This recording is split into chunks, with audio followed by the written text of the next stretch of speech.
Buddy, we will check your stream on your cell phone. Yeah, Sweet. on me phone.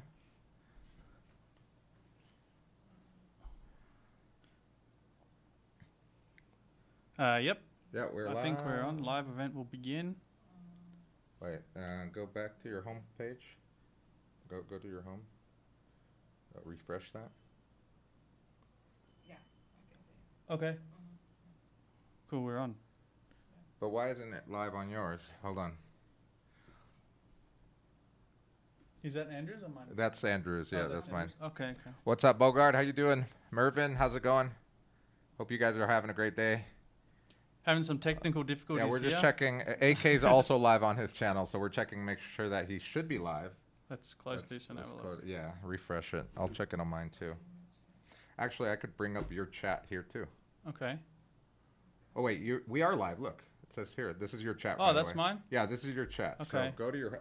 We should be live on AK's page. What's up, the gothic all dark look? We need more light. Exactly. Actually, we can maybe bring that one over here. Yeah. I see. Maybe lift it a little bit. It looks okay on this screen. Yeah, it looks okay on Can you this guys screen. see anything? What's good, Bogard? Hola, amigos. ¿Cómo estás? I'm not.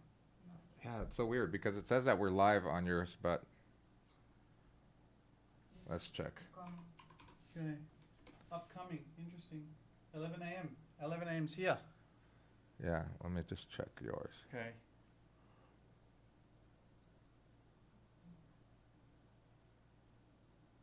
Live. Why? It says that we're live on yours, though. That's so weird. Let's see. Am I able to close?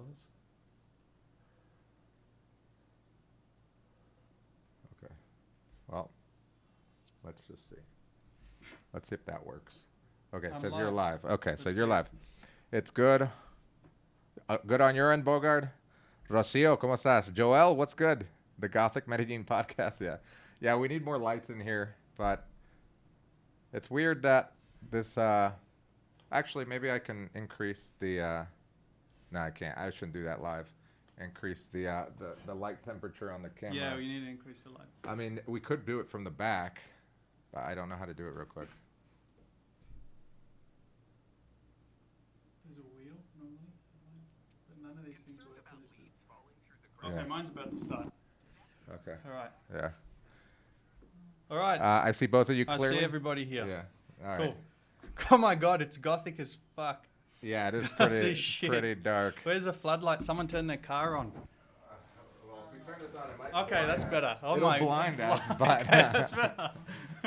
How does it look? Let's see. Then we got the live stream / rave. With the rave party. Oh wait, this is not even. You're not even like Yeah. up to date. Okay, it was loading. Better. Let's go, Julio Macia. Thank you. Okay. Can you see us at least? Yeah, they could see us a lot Okay, better. this I is think. better than Gothic style? Better or than you the want us to go Gothic. back to Gothic? Yeah, better than Gothic. Or we should go back to Gothic. No, this is better.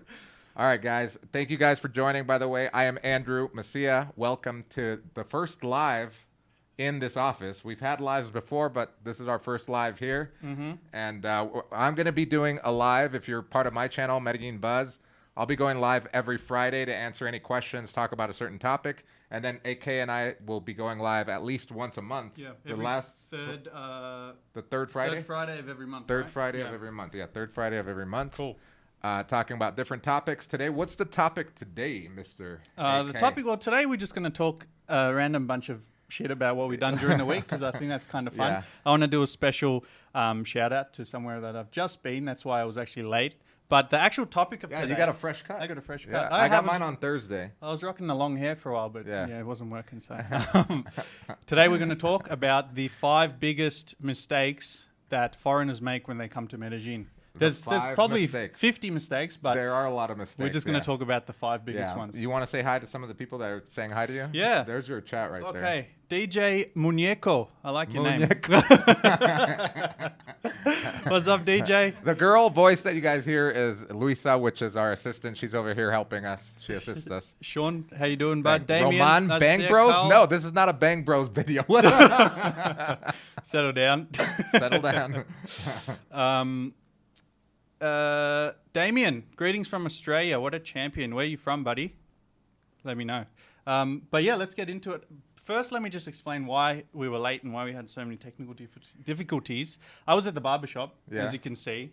And I just want to give a shout out to Beardman Barbershop. Beardman Barbershop. Beardman Barbershop. Where's that? Calle Diaz. Okay. So that's the main street is Calle Diaz. Yeah. And Diaz is the one where it is, right next to the Starbucks. Yeah. They do a great job. It's haircut and beard trim for only $10. $10. $10. US dollars. $10 so US like dollars. 40,000 40,000 pesos. Yeah, and they Nice. they treat you like a family. I've been going there for about a year. Everyone's like, "Hey, how's your channel going? What's up?" Blah blah blah.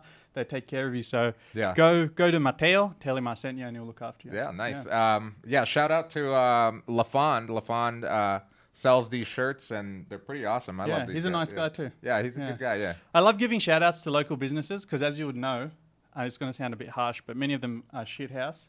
Yeah. Like the service is not good here. So when someone actually gives good service, Good I really service, like yeah. to help them out because Yeah. they're trying, and that's how business should be done. You know? Yeah, I agree. So Joel says that I got this cast from lifting too many beers. No, this was a basketball accident, a freak accident. Yeah. What happened? Tell us. So I went up for a rebound and I bumped someone, and when I fell, instead of falling with my arm, my hands out like this, this one was closed, and I literally basically punched the concrete with my knuckle, and it fractured it. It was a minor fracture, but it did require surgery. So You crunched it basically. but that was like my first experience with the Colombia healthcare system, and I have a really good healthcare plan. So when I got there to the emergency room, I got treated pretty quickly, and then I got the date for the surgery. Literally like 5 days later, everything was fixed. So I get this off in November 2nd. So it was pretty easy, and like the facility is great. The staff are awesome. During my surgery, so there was local anesthesia.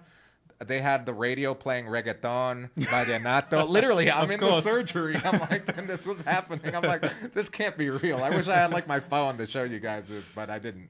Funny story in contrast to that. So you hurt your hand in Colombia, you have insurance, and in 5 days you had surgery, right? Yeah. A mate of mine, I left Australia in 2019. A month after I left, we played on the same basketball team together, and he did his ACL. Yeah. He's getting surgery in 2 weeks. Dang. Really? Public healthcare, 4 years. Wow. 4.5 years he was waiting Wow. on the list. Oh my god. Because it got pushed back because of COVID and all that stuff. That is insane. 4.5 years. So he wasn't able to play sport for 4.5 years. It might already have like attached itself normally. And he was already 30, so he's gone 30 to 35, Wow. basically cooked Yeah. me, you know, so. Yeah. So guys, if you guys have any questions about living in Medellin, buying property out here, you've seen our videos. We've basically done it all here. Started businesses. We also started a nonprofit organization here. So whatever questions you may have about living here, feel free to ask them in the live. Yep. We're also going to go over the 5 biggest mistakes that people make when they come here to live here. I've got a pretty big one, but I don't know how you want to start that. I have my list actually. Fuck, where is it? Yeah. Let's have a look. Oh, my chat's here. Cool. Guys, we'll get to your questions. Andy, do you just want to read a couple of these while I get the little list that I made? Okay. Yeah. So Bogart says, Andrew, when do you chat start? Is it this? Yes, this is it, Bogart. If you have questions, you have a question about Airbnb arbitrage. Is it still profitable, or is it the market oversaturated? Number one, yes, it is still profitable. The market has it started to catch up with the demand.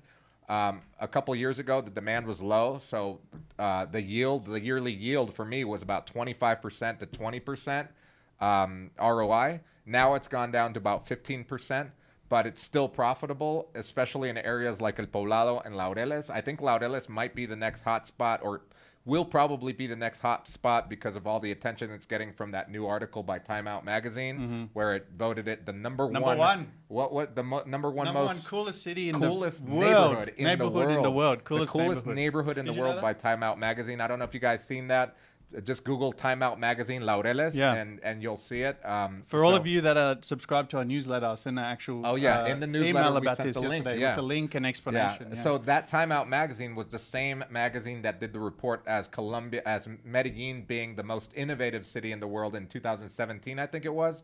And that's what really launched tourism to Medellin.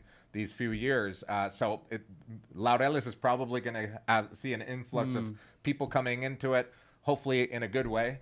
So that might be another next hot spot. But again, the market, I guess the supply of apartments are catching up to the demand. So prices have gone down, but the yield is still way over 8%, which is like the usual. 8% is good yearly yield. So I hope that answers your question. Should we get some more questions before we get into the? Yeah, let's answer some more questions. I have some. You have one, and I'll answer some of mine. Yeah. So I don't know how you want to approach this one, but Ironman 007 says, "Could you please do a video on taxes?" Ironman? Yeah, Ironman 007. Could you please do a video on taxes in Colombia? Property, income, sales, wealth. Is there local and federal? Oh, yes. That the answer is yes. Tax is a very in-depth video. We cover it in our masterclass. Yeah. I think things a bit more in-depth and very pertinent to saving money, making money, and losing money is better kept there. Where we deal with the professionals. The biggest thing to know, though. The only one thing to know, is that the 180 days, 183 days, right? So if you stay in Colombia for 183 days in any 365-day period, right? So that doesn't reset every calendar year. That could be like you come today and you spend 183 days and then you leave. Then you're considered a tax resident, right? Yeah. So even if you're just on a tourist visa, even if you're but you stay here 183 days within the 365-day period, you are liable to declare taxes. It's not necessarily pay, but you're liable to declare taxes, and they want you to declare, and I say they want you to declare your global income, like in the United States, if you're a citizen there or a tax resident there. Yep. So it's the same here. So taxes are very important. Another big thing, other than the 183 days here, is that personal income tax here could be up to 35%. It depends on how much income you claim, and obviously your expenses. It could be up to 35%, which is pretty high. I mean, it's like California rates basically. But again, you want to contact a tax professional to help you do that. Yeah, but the reason for that is the high rates is that not just because they want to charge everyone in Colombia, is because the brackets are much lower, right? Like in Australia and California, if you're in the high bracket, you pay a lot of tax. But here, our earnings for like maybe medium is in their very high bracket. Yeah, so. And Roman brings up a very good point. Roman E says, "What's up, Roman? How you doing?" He says, "Dian has no way to track that the Dian, which is the IRS in Colombia, has no way to track that if you never touch the Colombian bank system." Exactly. That's actually true, and it's even more true even if you do have a Colombian bank account. They have really no way to track because they don't share this information.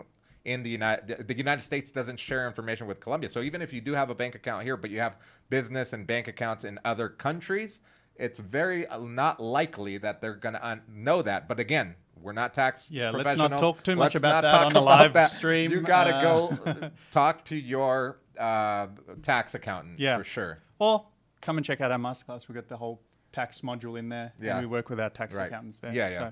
So, by the way, guys, don't forget, please hit the like button. Definitely helps the stream. Like I said, we're going to be doing these regularly. So if you hit the like button, more people will join, have more questions, hopefully more banter. Yeah, let's get to it, all right? Number one. Yeah, so number one, biggest mistake people make when they come and live in Medellin. Yeah, I want to just tie this into the email that I sent yesterday to our newsletter. And I said that one of the biggest mistakes is that people come to Poblado, to come to Medellin, they stay in Poblado, and they just stay in Poblado for like 2 weeks. And they're like, wow, this is Medellin, and they go home. They don't experience anything else, and therefore they never get a real understanding of real Medellin, right? Because Poblado is not a great representation of the whole encompassing city, would you say? Yeah. Poblado is like a bubble, basically. And if you stay in El Poblado, you're not going to understand Medellin or even Colombia as a whole. So definitely want to venture. I mean, I think Poblado, like you've said it before, El Poblado is definitely a good way to wean yourself into Colombia if it's your first time in Colombia. It's a good way to get your bearings, I guess, or feet on the ground. Exactly. But then once you're here for a couple weeks or maybe a month in El Poblado, maybe venture out into the new different neighborhoods. Yeah. Poblado is like a taste test, right? Yeah, it is. But after that, if you really want to get deep into the Colombian culture, meet some more people who live, the everyday Colombian life, then you want to move into other neighborhoods like Laureles, Laureles, Belén, even Envigado, yeah. Centro. El if you Centro, really yeah, want. for the most adventurous. Yeah. I lived in El Centro for a year and a half, and I loved it. Apart from living in Manila and El Poblado here, my second favorite place to live in the 7 different neighborhoods that I've lived in here over the 13 years that I've been here is downtown. I lived in Las Torres de Bombona, and it's like a little city within a city there. Yeah. It's so awesome. Downtown is awesome. I've heard many stories of people, foreigners, living and having a place in downtown, paying like, half or quarter of what you pay in Poblado and loving it. They're just Right. like, this is the real Yeah, shit. downtown. Yeah, but again, a lot of pollution, a lot of noise, a lot of pickpockets. I never got pickpocketed, but you've just got to know how to navigate yourself. Just a lot of chaos, Yeah. right? Sabaneta, El Gringo says Sabaneta is a great place to live too. as A little well. bit quiet though. It's way depending quieter. what you want to do. It's almost like a small town feel. Yeah, it's more. Yeah. I think mostly I've just heard of like retirees in Sabaneta, right? Yeah. I don't really hear many Right. younger people hanging out there. Yeah. Sabaneta is still more of like an old town feel. What do you guys think about that? Mistake number 1. Have you come to Medellin and only stayed in Poblado, or have you ventured and experienced some other cities? And did you actually understand that, oh, wow, there's much more than Poblado? I was missing out so much before because I only thought Poblado. Yeah, Poblado. Yeah, if you just stay in Poblado. Yeah, so when I first got here, like a lot of you guys know my story. When I first got here, I was broke. I had just been deported. So I couldn't live in El Poblado. Yeah. I couldn't afford living in El Poblado. No. So I lived in Floresta. I lived in Calazan. I lived in downtown. I lived in Laureles. I never lived in Belén, but I always liked going to Belén, El Parque de Belén and stuff, because I had friends that lived there. So, yeah, learning the different neighborhoods and also how to get around in the city using the buses. Yeah. Not just going taxi and Uber all the time was really fun for me. Yeah, It was like, that's a real experience. It's like a real on adventure. the ground. Yeah, getting on the metro at rush hour. It's not fun all the time, but I have seen in the last maybe 6 months to a year a big anti-Poblado movement happening as well, right? Have you seen that? Like a lot of our students actually said, guys, I don't want to live in Poblado. I don't want to do that. Yeah, because it's people that have already been here and Yeah. experienced that, and they're like, they know that that's not the real Medellin. They want to experience something more cultural, more local. So they want to, instead of living in a high rise in El Poblado on the hills where you don't even know your neighbors, you can live in a neighborhood like La Castellana or anywhere in Laureles, Belén. Even in Manila is more of a neighborhood than most of the hills here in El Poblado, where you actually know all your neighbors. Where do you live? Manila. Yeah, she lives in Manila. Yeah. Roman says, I lived everywhere. Poblado is the only place I can sleep. Too much noise all the time. Yeah, that could be true. Yeah. Like some of the little neighborhoods, especially if you're near a big I live next highway. to the main street in Laureles. Yeah, then the you noise probably get 24/7 all the time. Just get used to it after all. But that being said, you move like 3 streets back, dead quiet. Yeah. So it's really dependent on where you actually live. It's not like all the areas. Yeah. Are Anybody else said that they've lived anywhere? Well, someone said that El Centro not exactly a tourist favorite. Yeah, it's not a tourist destination really. Rafael here, he's actually Colombian. Rafael, what's up, bro? What's up? He said Torres de Bombona is great. Bombona, yeah. Yeah. So great area, yeah. Yep. Oh, here we CBL Daddy's got a good question. Is true crime goes up near Christmas? Crime does go up near Christmas. Robbers need to get gifts for their children too. Robbers got families too. Yeah, they got isn't families. it It does, and people have more money too. This is one of the things that a lot of people don't know. When you're doing business here, if you own a business or you're an employee here, if you're a salaried employee, you're entitled to 2 bonuses a year, one in August and one in December, and they pay you your salary times 2. So that's the bonus. That'll do it. So every year, you as an employer, I have to give my salaried employees that what is called the la prima, which is the bonus. And so people have more money. So obviously, robbers know if you're coming home from work, you might have gotten that a bonus in cash if maybe you're not a salaried employee. Because I remember when I wasn't a salaried employee, I was an English teacher in downtown. They'd give us our money in cash, and I'd have to put it in my sock. I'd have to put it in my underwear and run home. I don't know what's going on here, but Rafael's calling me daddy. Yes, What? Daddy. What the fuck? Is that a Colombian thing or what? Papi. I'm worried now. Is he trying to translate papa? Yeah, papi. It's like a bad Google Translate thing or what the fuck? Watching is going on from here? India. Holy cow, what's up? Damn. India. Everybody, we got the whole world in here. Australia, India, Colombia. Yeah, US, probably. Where else are we coming in from? Anyone from countries that I haven't mentioned? Yeah. We're going worldwide, Andrew. We're going worldwide. Well, we even got someone named Zombie Farts Are the Worst. What's up, everyone? What's up? How do people pick How's these this names? your God screen damn, name? man. That's some Canada. crazy shit. Oh, he's in Canada. Okay, nice. That makes sense now. Do Americans hate Canadians? Do Americans hate Canadians? Oh, it's No. just Canadians hate Americans, right? I think there's hate on both sides. Okay. I always saw Canada. I always saw Canada as an awesome place because they have hockey, they have their own sport basically, and on top of that, they're and just some more, other shit, right? Curling, like a curling. broomstick. Yeah. They sweep like Sweep. the ice. Yeah, that's sweep like ice sweeping. Ice sweeping. But Canada, I always saw as like they're tough because they have like a winter of like 9 months. They're crazy. Yeah, I could never. That's too cold-ass cold, man. weather. Hell no. Crazy. Here in Medellin, we have to turn on the air conditioning here because it's so hot right now. Should we get to? Oh, Rafael was apparently talking to CBO Daddy. He wasn't calling me Daddy. Guys, relax. Relax. Relax. Right. Don't get excited, Luis. Miami in the house. What's good, RB? Apparently, we have a producer We got today. NYC in the house. Yeah, our producer, here. We're moving up in this Yeah, world. we're moving up in production. We need better lighting though, but it's good. Should we get? Hey, Houston, Texas. John Fan. He's one of the OGs supporting us from the Fan. start. Appreciate you, John. El Gringo from San Francisco. Oy, Francisco from Puerto Rico. Puerto Rico, qué Bad bueno. Bunny, baby.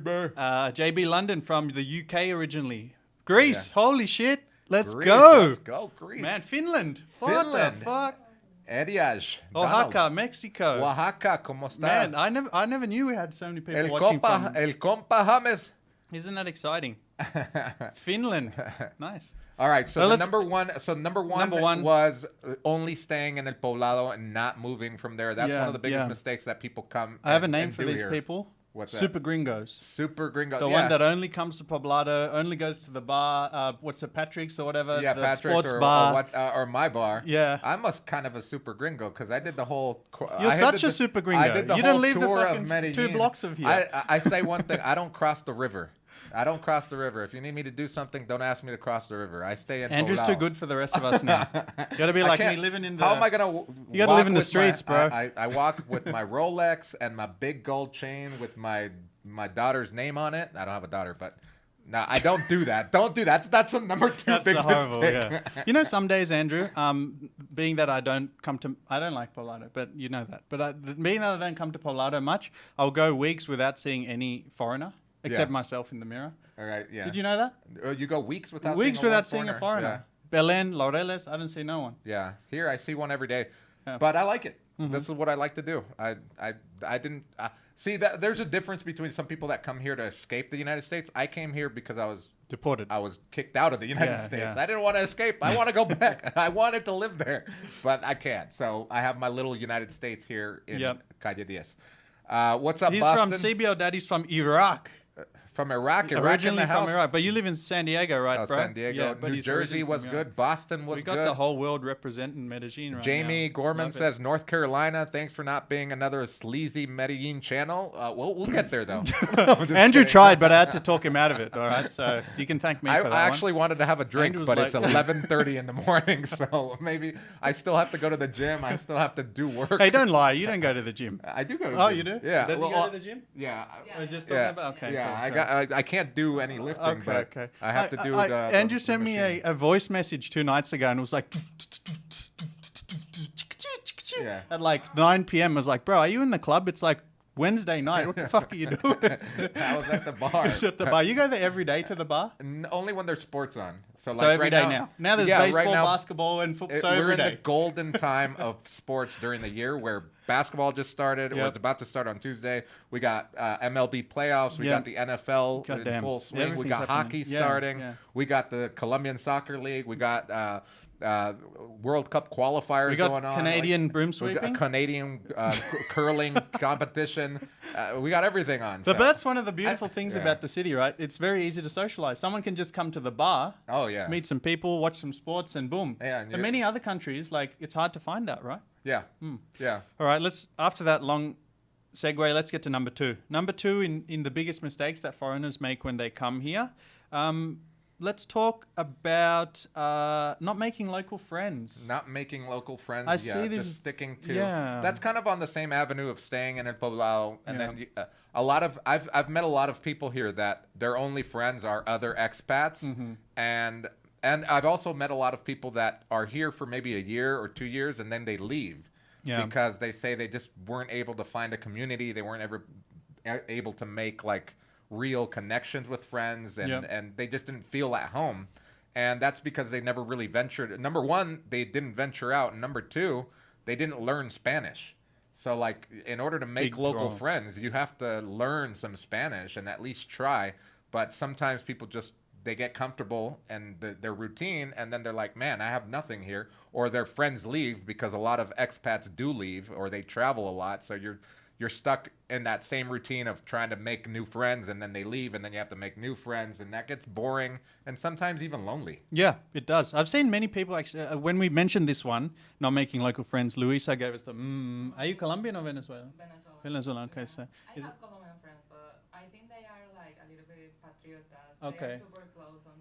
Okay. They're very cliquey here. They're very cliquey. Yeah. I've heard about the people in Medellin too being very cliquey. Yeah, Colombians as a whole are very cliquey. I wondered if that was true, but I haven't really had that problem. Yeah, me neither. I mean, I think it just depends on how you approach. Yeah. Yeah. I just go to like the sports ground, Yeah. maybe play some sports with people, and we people, yeah, because you have a common theme. Yeah. Common thing and something in common. I think that's the main thing. Like a hobby, you go to a hobby and you do that, then it's good. But maybe if you're just trying to meet people on the street or the bar or something, they might be a bit more cliquey. Like, who is this person? Right. But yeah, I've seen a lot of videos popping up lately. Actually, like David actually made a video. Right, David. David made Life a with video. David. Awesome channel, by the way, Yeah. guys. If you don't know it. He made a video like it's very hard. Why is it so hard to make Colombian friends or something? Yeah. I didn't like. Maybe you guys in the comments have been here. Can you write about? Because I honestly don't have any issue with that. I've never had a problem like making basically, friends. Yeah. the only foreigner that I spent a lot of time with is probably like a couple of our students and you as well. Yeah. And everyone else is Colombian. Like Yeah. I've had no issue with it as Yeah, well. yeah. Same here. Pretty much the people that I interact with that are not Colombian are from the bar. But like in my life, for example, like my employees, my friends that I go out with, most of them are Colombian or Venezuelan. Yeah. Yeah. We have here Rafael. But guys, if you see Rafael commenting, he is a local paisa. He's born and raised here. He owns a flower shop in Medellin. So he's saying, he says that it's not easy to make local friends, to be honest. Paisa culture is very closed. You need to find a hobby or something and go socialize there. Yeah, so that's exactly what we're saying. So we mentioned this in a lot of videos, actually. So just think about what you like. Basically, everything available is available in this city, from board games to sports to hiking. We have a little chess club. If you play chess and come through, hit us up. Yeah. We used to do weekly chess. But our chess organizer's gone. Yeah, our chess organizer's gone. He's gone to. So we need to reorganize that. Yeah, we need to reorganize. Roman says that my favorite hobby is fase dos. All right, Roman. Yeah, here we go. Roman's lost the plot. He's the same guy that asked if this was a bang Bang Bros. Holy fuck. Mine's in the gutter, Roman. T-Mac says that he's never had a hard time making Colombian friends. They're very appreciative when you invite their family members over to socialize. Yeah, I think honestly, they're very curious, especially being from a different country. They want to know about you. They want to learn about your life. They want to get like an outside perspective. Yeah, true. It's been good for me. Yeah, it's pretty easy. As long as you try, I think you're good. As long as you buy drinks, you're making a lot of friends. And often I don't even have to try. Like, I'm from Australia. Australians are very closed as well. We're very cliquey, right? Yeah. Like, unless you meet someone 2, 3, 4 times, you're not really going to invite them out. But here in Medellin, I've just been talking to someone once, and they're like, take my number, let's do this, let's do that. And they're like, whether or not they follow up is one question, but they're very more likely to meet up with you and initiate that meeting, you know? Yeah. Yeah, so that's the biggest mistake. Number 2 is not making local friends. Yeah. Yeah. But what's the problem with that local friends? You said, like, if you don't have local friends, why can't I just hang out with other Americans here? That's cool, right? Yeah, I mean, you can, but I mean, again, you don't get the full feel for Colombian culture, and then you think that every Colombian is weird or they're gold diggers out here, and I see it all, like people that just stay in their little bubble of like expat or whatever, and their little community. They then have like a skewed. It's like almost like, why the heck are you even here if you have this weird outlook on Colombian and Colombians because you Exactly. haven't infiltrated the culture. Yeah. And you don't understand it. Yeah. You're looking at it like almost as if you were living in the U.S. looking outside in, but you're living here. It makes no sense to me. But You know how many people I see on these expat forums, they've lived here for like 5 years and they're like, I hate Colombians. Yeah. What the fuck are you doing here? Yeah. Like, why would you live here? It's stupid, right? Yeah. So, yeah, for example, Backlink says he's been here a week in Colombia and already has a ton of friends. Yeah, dude, not hard. Didn't even have to try, yeah. Don't just walk around, smile at people, be friendly, be nice. It's Yeah, not be that friendly, hard, be nice. Yeah, don't Yeah. be walking around like you're better than everyone. Yeah, and don't go around buying things. I was just kidding about that. I mean, you don't need to do that, like just, inviting people to things and stuff like that because then you become the marrano. The And marrano. you don't want to be the marrano. Yeah. You don't want to be the pig everyone eats off The of. marrano, also called the ATM. The ATM, yeah, the human ATM.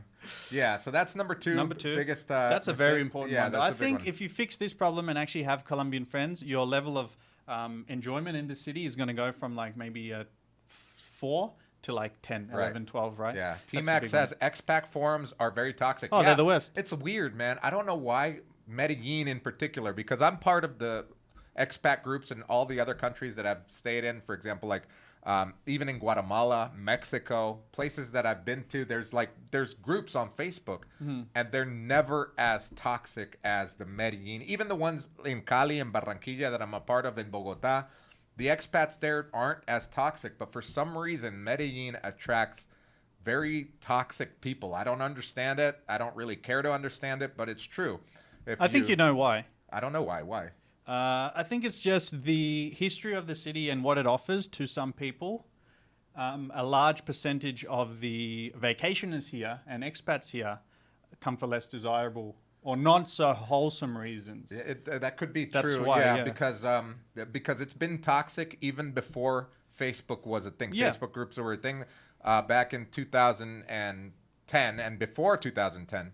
There was a forum, an actual forum called Poor But Happy, ran by a Dutch guy, and it was super famous for people traveling to Colombia.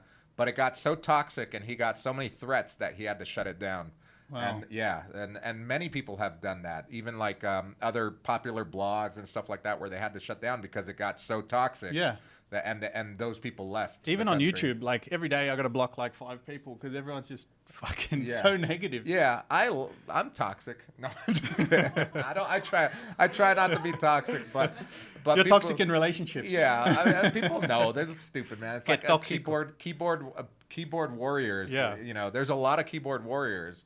I'm not afraid to tell you where I live. Come down and Yeah, you know that you'll was get crazy. handled. Do you know one of the most craziest things that I noticed about you in our early days of our friendship? What? I was like, this guy's crazy as hell. Remember when I was getting death threats like every video? Yeah. And I told you, dude, is this real? What do I do? You're like, nah, fuck them. They sent it to me once. I told them my address. I said 5 p.m. Let's go, and they never showed up. never It's like show this up. guy is crazy. What Yeah, the hell this- is going on? You can't have fear, man. You can't live your life in fear. Imagine living your life in fear, and that would suck. And most of these people are keyboard warriors. Yeah. They're, like someone that really wants to hurt you, they're not going to send you a message on frickin' YouTube. They're just or- gonna come and kill you. They're just going to wait for you Yeah, because yeah. they'll find a way. If someone really wants to hurt you, so it's just you gotta be smarter than them. All right, so Number 3. yeah, number 3. Number 3 mistake is living in the wrong areas.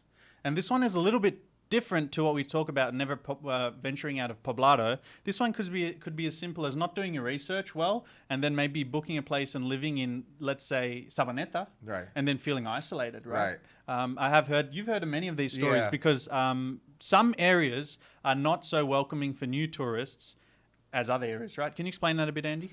Yeah, welcoming. I wouldn't say welcoming. I would say maybe catered to Catered, what a that's the right tourist word, what yeah. a tourist wants to do Yeah. here in Colombia. For example, if it's your first time, but you want to save on money and you decide that you want to live and you rent out an Airbnb. I met someone at the bar actually that did this. He got an Airbnb in Robledo, and I'm like, Robledo's so far. They have Airbnbs over Yeah, they have there? Airbnbs, Oh, okay. but it's like super cheap. He got like a whole house for Yeah. like $300 a month. Yeah. It's like a 2-story house that he rented out with like 5 different bedrooms and stuff and a big view. probably super cheap It as was well. super great view and stuff, but he Okay. said, man, it sucked because there was nothing to do there. It Yeah. was like this little neighborhood that was like, not.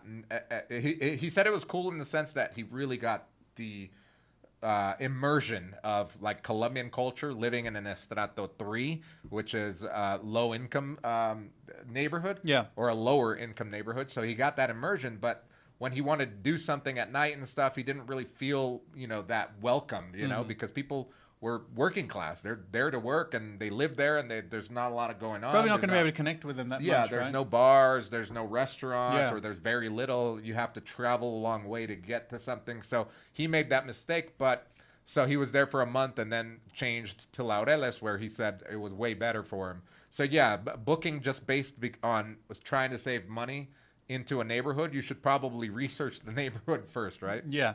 Before we get into the next two, right, let's take some questions. Guys, we're going to have a little break so we can answer all your questions. But let's address some comments here. Rafael, spitting the truth. He said, I have a quote. Medellin is the closest you can be to heaven and hell at the same time. Okay. That's very poetic, but it makes a lot of sense, right? Yeah. Wow, that's crazy. We're getting too deep for 11:40 a.m., Yeah. Raphael. I can't think. My brain's not turned on this well to think this deeply about Yeah. issues. T-Max said, I lived in South Central Los Angeles during the mid-'80s. God damn. He said, Medellin does not seem that dangerous to me. It's just like any big city that has rules and culture that must be respected. Right. Yeah. Yeah. Daniel says that Medellin attracts sexpats. Yeah, I think it's true, but also the Philippines, Thailand, Vietnam, and those groups aren't as toxic Yeah. as the Medellin groups. I Yeah. don't know what it is. Apart from that, yeah, you get those people, but you also some really bored retirees. Yeah. That are toxic. Got another comment from the yeah. ABX girl. The ABX girl was good. I hope the Passport Bros movement doesn't ruin Americans wanting to live in Colombia. I have a retirement visa relative there, and she loves the family atmosphere and feels safer than in the U.S. Yeah, I don't think we have to worry about the Passport Bro movement. I mean, it's a very small group of incels, in my opinion, that aren't really going to make a huge difference. Like, I've seen their videos, and I think that if someone is coming to a different country, whether it's Colombia or anywhere in the world, and are actually looking for something positive, not just, sex, not just to exploit, but to actually become part of the community and become part of the culture, etc., that's great. I don't agree with their opinions about women and shit and whatever. That's their thing. But again, I think it's such a small group. It's not even visible in Medellin. Yeah. Even within the expat community, it's not even visible. So it sounds like a huge movement because there's there's a so lot many of videos. Yeah. There's a lot of videos. There's a lot of social media around it.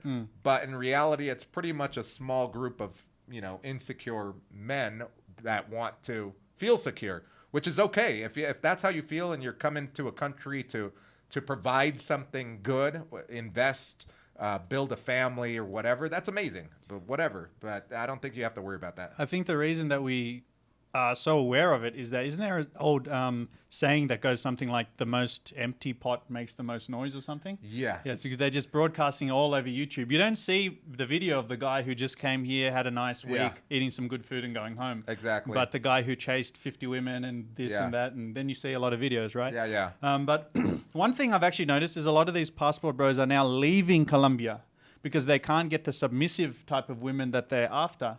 That's weird. Passport bro thing is like they don't want a woman to talk back. They want this traditional relationship kind of Dang, thing. they gotta go like So they're moving to Asia. date an Eskimo? They're all moving to Asia now because they're coming to Colombia. And you know about Latinas, can be fiery. They don't take any shit. Luisa, you probably know. And they come here. Luisa doesn't know anything about that. They come here.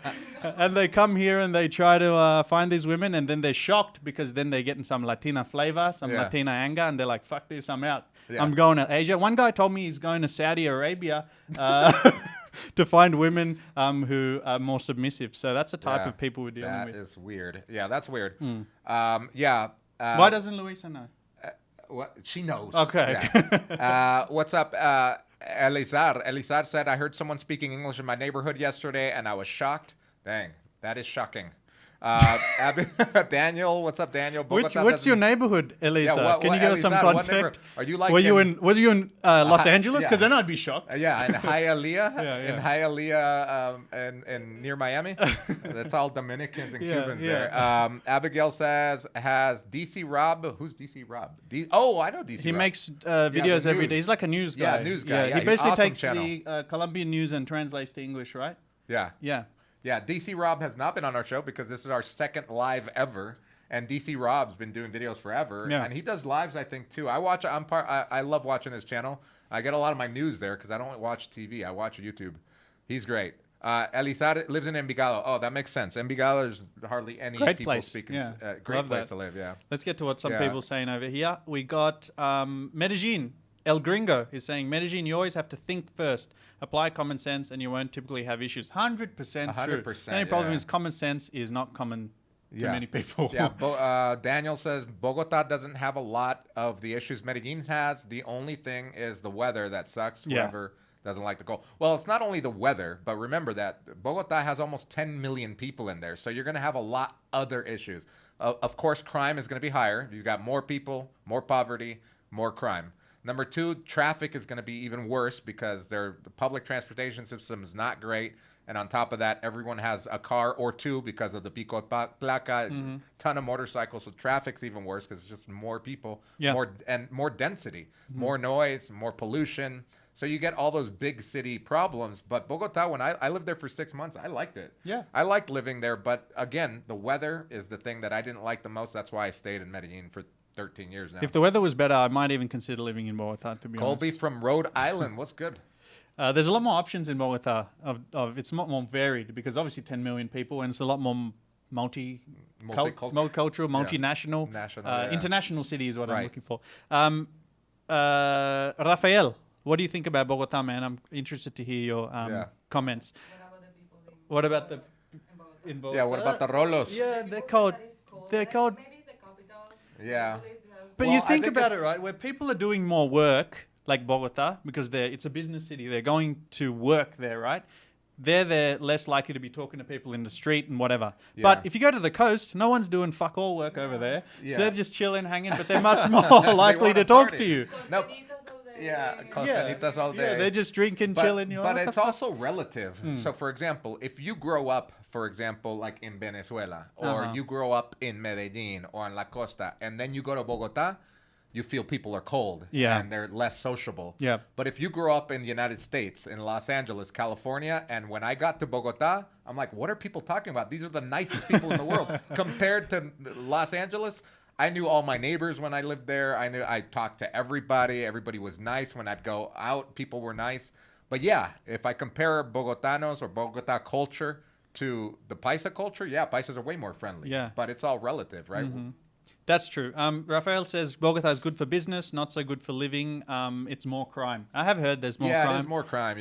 I mean, right now, Bogota has a big problem with druggings, and it's not druggings of foreigners; it's druggings of the own Colombians. Like dating, drugging? No, like literally, like in Colombia. What is it? Like it's 2,000 druggings a year. So in Bogota, like that's drugged not even and in robbed. Colombia, like Escopolamina. Oh, wow. Yeah, I was just watching a local news report on YouTube about that because there was and they had video of and it's a working class neighborhood, Kennedy, which is a very popular neighborhood in It's called Bogota. Kennedy? Kennedy, yeah. And I have a cousin that lives there. And they showed like it's a regular bar, and the guy goes to the bathroom, leaves his beer out there. A lady, it wasn't even like a lady trying to seduce him or anything. Yeah. It was just another patron. Okay. Drops the drugs in there and goes back to his house. It's crazy. Taxi comes and clears out, and you could see this all on video. Yeah. Taking all of the furniture and everything, all of the electronics. That's rough. rough. It was bad. That's crazy. We got Sean here saying that every video I see seems to only have 20 and 30-year-olds. Where are the middle-aged old people? We got Andrew right I'm here. a middle-aged old person. I'm 42 How years old. much older than this you want? I'm 42 years old. What do you think? I could tell. I'm a boomer, basically. No, but yeah, you're right. And it's because the middle. So there are videos, and I've noticed that there are a few videos from older people that have that make YouTube videos, but they don't know how to make YouTube videos. Yeah. So they don't they don't optimize their YouTube videos like we do. We've studied YouTube for what? 2 years. For at least 2 years, studied YouTube. Me too. I have a gaming channel where I've studied the algorithm, so now I know how to make videos. We know how to edit. We know how to use Photoshop, yeah, I know photography, the length video. of the video. I know the thumbnail, what it's going to be, in order to get more than 1,000 people to look at it. So that's what's missing in that community. But there are channels that do cater to that. Yeah, Victor is from Berlin, and he loves both of us. Thank you, Victor. And he's looking for a remote job so he can move here. Hey, man, yesterday I spent all day editing, I think, one of my most useful videos for anyone looking for a remote job. Nice. I went step by step the different type of remote jobs you can get and how to get them. So that should be up sometime in the next 3 months or whatever. Right. So look out for that one. I'm very proud of that one. That's really going to help a lot of people. So. Yeah, Daniel says that Bogota is like two cities, the south and the north. People from the north never go to the center. Yeah, that is true. I lived in Suba and hardly ever left the north of Bogota because, number one, it's big and the traffic is horrible, and also it's safer in the north than it is in the south, for sure. Yeah, absolutely. Shall we get to Number one more 3. question? Okay. Raphael said, what do you think of foreigners that come to start business here? What advice would you give them? Good question. Foreigners that want to start a business in Colombia. So first of all, what type of business are you going to be starting? So is it going to be a brick and mortar? Or do you want to put up a restaurant, a bar, some sort of service? Are you catering to Colombians? So for example, I started a business here, but I don't cater to, I started my business here with my business partner, my other business partner named Joel. We started our business, not Joel, but another Joel from the Colombia podcast. You might remember Canada Joel, let's call him. Old school guys. So we started our business, our digital marketing agency, where we do search engine optimization for businesses. And we started it looking for clients here in Colombia. We did that for a full year. And literally we gave up on Colombia because people we couldn't make enough money. And Colombia is so cliquey, even in business, that, for example, the son of the hotel owner's son that has a camera that wants to become a photographer and do social media, they're going to hire him over a professional firm because he's got what they call here palanca, right? He's got la rosca. What's that? Like la rosca, he's got like the an in. The connections. He's got it in. Yeah, he's got an in. So we weren't getting any work. So then what we did, we built our team here, but for catering to clients in the United States. So we have a corporation here or a company here that caters to a company in the United States, and the company in the United States does all the work for the United States clients. So it can be a little complex, but yeah, so it really depends. But those of you wanting to start a business here, finding talent here is pretty easy, and you can find competent people here for sure, well educated. The education system here in Colombia is pretty good. The public one, especially like public universities, if you compare them to like even public universities in the United States, are pretty darn good. The only thing that they lack really is the English level. People learning English, the people that do learn English, they learn it really well. But the people, for example, I'm amazed at Venezuelans that come here. I was just about to say that. Because Venezuelans' like education system incredible teaches them English very, very well. And it's to the point where almost every Venezuelan that I meet that is a professional speaks English. Whereas in Medellin, particularly in Medellin, you have less people speaking English, but those that do speak English are very valuable because their work ethic is pretty darn good. The other thing to note is that Colombia has like the second most national holidays in the world. So there's going to be a lot of long weekends. So you got to adjust for that as well. The biggest takeaway that I would agree with is that don't try and do business in Colombia because it's going to be too difficult competing on price. That's one big issue that I found when I came here, and I was first dabbling in some photography and general videography, right? Non-specialized videography. Yeah. And it was just too hard because, I would be charging my normal rate and then some local would just be doing for $5 an hour. And then for someone who doesn't really give a shit about something more advanced, they're just like, whatever. Yeah, they just, so it's very hard to the lower price. Yeah, so the biggest thing is whatever job you're doing, just think how you can set yourself apart from cheaper local labor. If you don't have that, then you're really going to struggle. Yeah. Another question along these lines is, if you make a product in Colombia to sell in the U.S., will the shipping kill you? It depends. I have a friend who owns Hija Mia, the coffee shop, and he sells coffee. He sells coffee beans, and he'll also export them. And he's been doing that for the last 6 years, and it hasn't killed his business, but it's been addition to his business. That's not his sole source of income. So I'd be interested to ask him, is if you didn't have your coffee shops and your restaurants and you solely exported coffee, would the cost of shipping kill you? It might, right? It might. Yeah. Because that's just an addition to his business. True. One thing I'm very curious to find out is, on Amazon, right, if you import something and it's over $200, you get hit with all types of taxes, and it's not worth doing any type of business. I wonder if you have like some kind of wholesale account for this guy, like maybe importing stuff. Does it cancel the import fees or what? I don't know. That's a good question. That's a good question. Yeah, I don't know, because I don't export anything. I just do services over the internet. So yeah. So for me, again, just to reiterate, doing business in Colombia has been mostly having my team here, catering to clients in the United States, and also buying apartments here and remodeling them, putting them on One Airbnb. thing I actually just remembered for Sean. Sean, you actually, this is a useful little bit for you. My girlfriend actually works as a designer, right? And her bosses, their company's based in North Carolina. They do like party shirts, like swimwear and stuff like that. And they all make it in a factory here in Medellin, and they sell in the US, and they're making a killing. Really? Yeah. So it's actually, you can definitely do it. Okay. Yeah. So it's being done. Yeah. It's being done. Yeah. So they love it here because obviously the cost is much lower, and the quality of producing clothing is really good in Medellin and Colombia. Yeah, that's so true. It can be done. There's some hope for you, buddy. That's a good one there. Yeah. Yeah. Amazon is good here. Yeah, Amazon is great here. Yeah. But the question was, what if you have a product in Colombia and you're sending out of Colombia to other countries? Would the shipping cost kill your business? Yeah, I don't think so. I don't think so, because it's being done already. It's being done. But I don't have any experience in that, so I don't know what that is.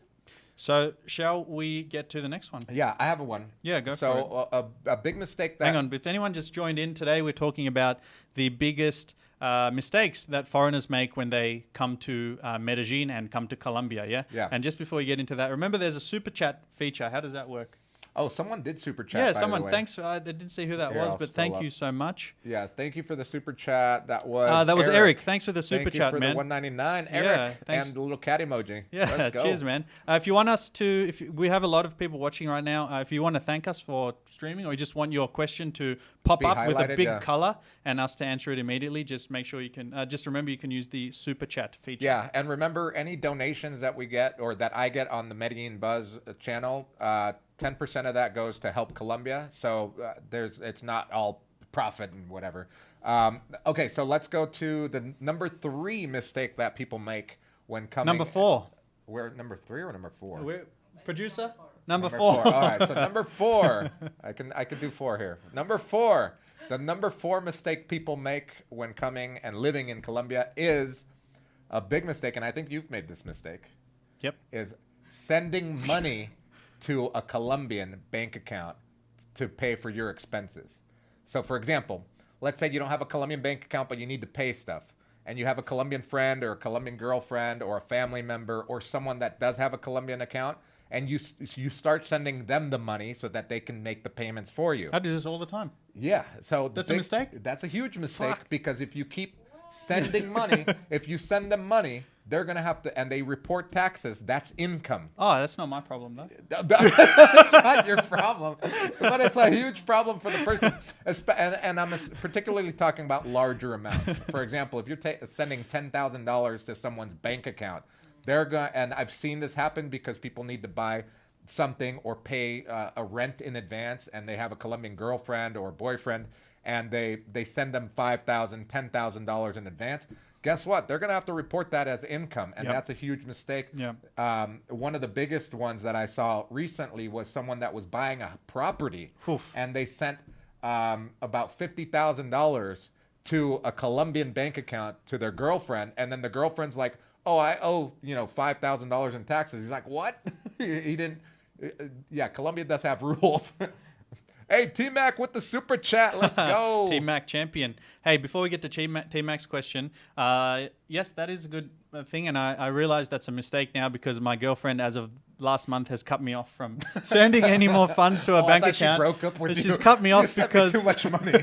She's like, wait, I've never heard of that happening. She said, a girl cutting you off because you sent her too much because she's money. going over the tax bracket, so I'm going to make her pay more tax. She's just on the limit, and she said, "Don't send me more fucking money because you're going to." So you got to go get your own account. So now I'm trying to open my own account. Okay, but I'll have some more. I already sent in my newsletter last week that I was working on that, but I'll have some more updates.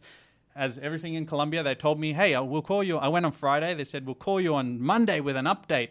And I had to call them today because I heard nothing. It's Friday, right? Friday. And I was like, what's going on? And they're like, oh, we can't help you. You have to come to the branch. Like, okay. Okay. So I have an What update does whenever it T-Mac happens. say? T-Mac says, I would like to know where I can buy a good ribeye steak in Medellin or beef in general. Not a restaurant, but a market.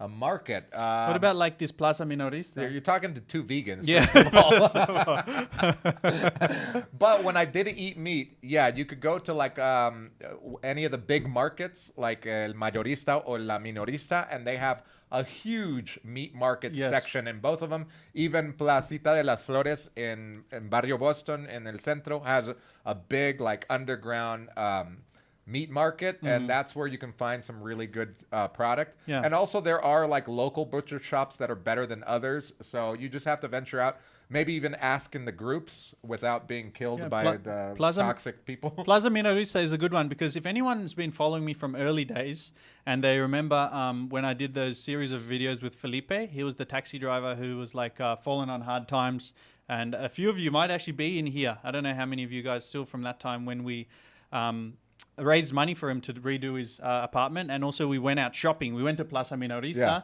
and we did a whole shopping for him and his family. And he said he always comes here because they have really good meat and it's much like 50% cheaper than at the supermarkets and stuff. Yeah. So Plaza Minorista is the name. Can we type in here?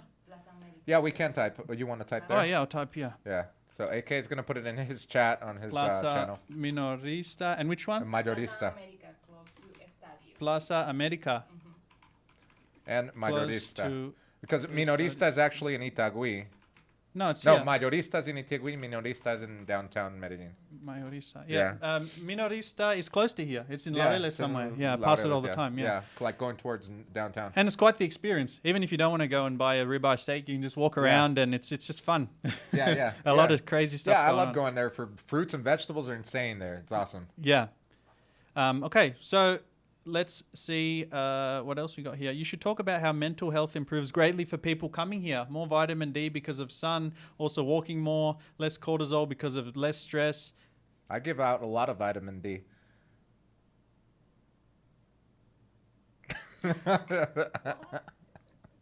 Luisa's looking at him confused. Like, what's going on? We got women in the room, mate. Come on. Clean it up, It went son. over her So we head. just got people thanking us for being clean channel and you're fucking it Sure. up. Okay, sorry. Well, I got to keep damn, it Andrew. family friendly. All right. So, yeah, a lot of people talking about mental health improves in Colombia. I do agree with that. And I made a video where I talk about work-life balance improving when you come to Colombia. If you're working remotely, your work-life balance improves because your costs diminish. But a lot of people rebut that and say, well, it's good for you because you make dollars. But when I first got here, I had been freshly deported from the United States, and I got to Colombia. I had to work Colombian jobs. I worked at a call center. I worked as English as a foreign language teacher for about 5 years in downtown here, and I had the Colombian work experience where I made Colombian wages, and my work-life balance and mental health I felt was better than that of the United States for a couple reasons that you mentioned. Yeah, you're out in the sun a lot because you're taking public transportation every day. So you're out and moving. That's number one. Number two is Colombian culture is way more social. So I still have the same friends that were teachers back then, still as friends today. I still hang out with them. Back then, it was normal after a work day to go grab a beer or go to the gym with someone that you work with or go play pool at the local pool. I mean, it's so much more social than in the United States where after work, you just go home and veg out. Yeah, maybe Netflix, and maybe chill, gym, cook dinner, cook sleep dinner, every day. and you're alone. Yeah. And you don't talk to anybody. Whereas in Colombia, when I didn't have much money, I had to roommate a lot. So no matter what, I was coming home to a house full of people. or at least another person. And on top of that, my social circle was just big. And it continues to be so because that's the way that the culture is here. So yeah, I definitely agree. Mental health does get better here, and your fitness gets better here too because you eat healthier, you're moving more, and that also plays a major role in your mental health. Yeah. So if anyone wants to get like a direct comparison between life before Medellin and after Medellin, I also made a video about that. It's coming up soon. Yeah. I did my schedule, which was I went through every day that I lived in Melbourne when I was working the 9-to-5 rat race, and now how my schedule looks. Right. It's very different. So stay tuned for that. We have some good questions here. Iron Man saying he's vegan too. Is it easy to find good food? Are there dedicated restaurants, or do you ask to modify dishes? Yeah. I smile because it is so much better now than it's ever been in Colombia. I've been here for 13 years, and now there's so many vegetarian, vegan options where before I would literally go to a spot. Before I was even vegan, I've always dabbled in vegetarianism, and I also had friends that were foreigners that would come here and they were vegetarian or vegan, and we'd go to a restaurant and say, yeah, I'd like the special of the day, you know, like a regular menu spot, but no meat. And they would look at you like crazy, and they would fight with you. They said, we can't do that. They literally would say, we can't do that. And we're like, I'll pay the same amount of price. I just don't want the meat. And they would be like, oh, we can't do that, sir. And literally it would be that experience. And then they'd bring out like this vinegary wet lettuce and tomato, and that's it. Now there's a huge amount of options, and what really boosted that is Rappi. If you don't know what Rappi is, it's like DoorDash, but on steroids. You can get everything on there, but because of Rappi, there's a lot of ghost kitchens that have opened up. So restaurants that don't actually have a physical location, it's just catered to deliveries that have a lot of vegan options and vegetarian options. So yeah, to answer your question, yes, it's great. It's very easy. Yeah, there's a lot of options, and even that issue you had before when you would ask in restaurants and they're like, "Huh, what do you mean?" Yeah. I've found it to be much easier now. Like I was not even in the city of Medellin. I was out in near the airport, Rio Negro. And I went to like this restaurant at a petrol station or gas station. Yeah. And there I was just like, saw their things. I was like, oh, you got rice here, you got beans here, you got avocado. Can you just put this together and give it to me? And they're like, yeah, no worries. Right. They just understand. Yeah. Hey, Mr. CBL Daddy with the big dono. Thank you for the $10 Thanks, brother. dono. He said he'll be there December 1st for Karol G concert. Yo, those tickets are going insane right now. Yeah. Karol G tickets, you could spend like $1,000 to go. Like insane. Damn. Like, yeah, she's gotten big. I saw her when she was small, and she had just released like her second album, and I saw her live, and obviously she's changed a lot since then. She's huge. She's international. She just won like a ton of Grammys. No, but I mean, her music has changed a lot since then. No, it's still the same type of music, but yeah, she's great. We have some other good questions about visas here. Wait, what does CBL Daddy say? CBL said, "I love to meet both of you wonderful guys." Thank you, CBL. He said, "Thanks for representing Medellin with class." Thank you so much. G Nolan says, "On occasion, I've had steaks that are good as any I've ever had in Omaha or Buenos Aires." Ooh. Omaha. They have good steaks. Elizar, you find jumbo. I have to find a jumbo near you. Oh, it's because someone Daniel recommends a jumbo. They aren't cheap, but they carry good quality. Can I read your comments? Do you mind? Yeah. Jordan said, I missed the beginning of this live stream. Will the whole video be available? Yeah, what happens is once we log off, it processes for a while, and then the whole thing is uploaded to YouTube. So you can watch it from the beginning. You can watch it. And then we'll turn on the comments as well, so you can read the comments. Yeah, so you can read the live comments as they were asked. We got Faith and Familia saying, how long are visas typically for? 1 or 2 years? Usually the first time they give it to you for a year. Depending on what visa. The second time, once they've seen that you've already had a visa, they can give it for 2-3 years. Yeah. So, for example, the regular tourist visa is 6 months typically, and then the digital nomad visa. But there is no tourist visa. What do you mean tourist visa? Well, if you're here on a tourist. Oh yeah, as a tourist, the tourist stamp is it's 3 months, 90 days. And then you can extend it online for another 90 days. Yeah. But once you're done with that, which is free, you don't have to do anything. Then you have to get a visa. And usually the visas or just leave the country. Or usually the visas are 1 year, right?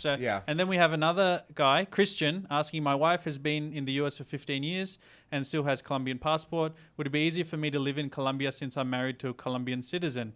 You can get a marriage visa. That's I've heard that's the easiest visa. That's the best process. One, yeah. And the marriage visa, they actually recommended it to me right now because that's one of the visas that immediately, like remember I said that a lot of the visas they only give for 1 year. There's a chance, depending who you get, the marriage visa they can just immediately give it to you for 3 years. Yeah. So then you don't really need to Yeah, worry that's about great. renewing every year. Yeah. And they give you more time, and they're more likely to approve it if they see that you've been together for a long time, not to just trying to take advantage of the situation. You guys been together for you actually didn't say how long you've been together. Yeah. But you have a son and all that. So yeah, that's going to be. Your son can be naturalized here. So by that's the going to way. be great. You're going to be Be really easy, easy yeah. for you to get it. So marriage visa is definitely going to be a good. Yeah, your son can probably get a cedula at your local Colombian consulate. So you definitely have to contact them. That's what my brother did. My brother was born in Colombia, in the United States, but he got his cedula at the LA consulate. And when he traveled here, he already had a local ID.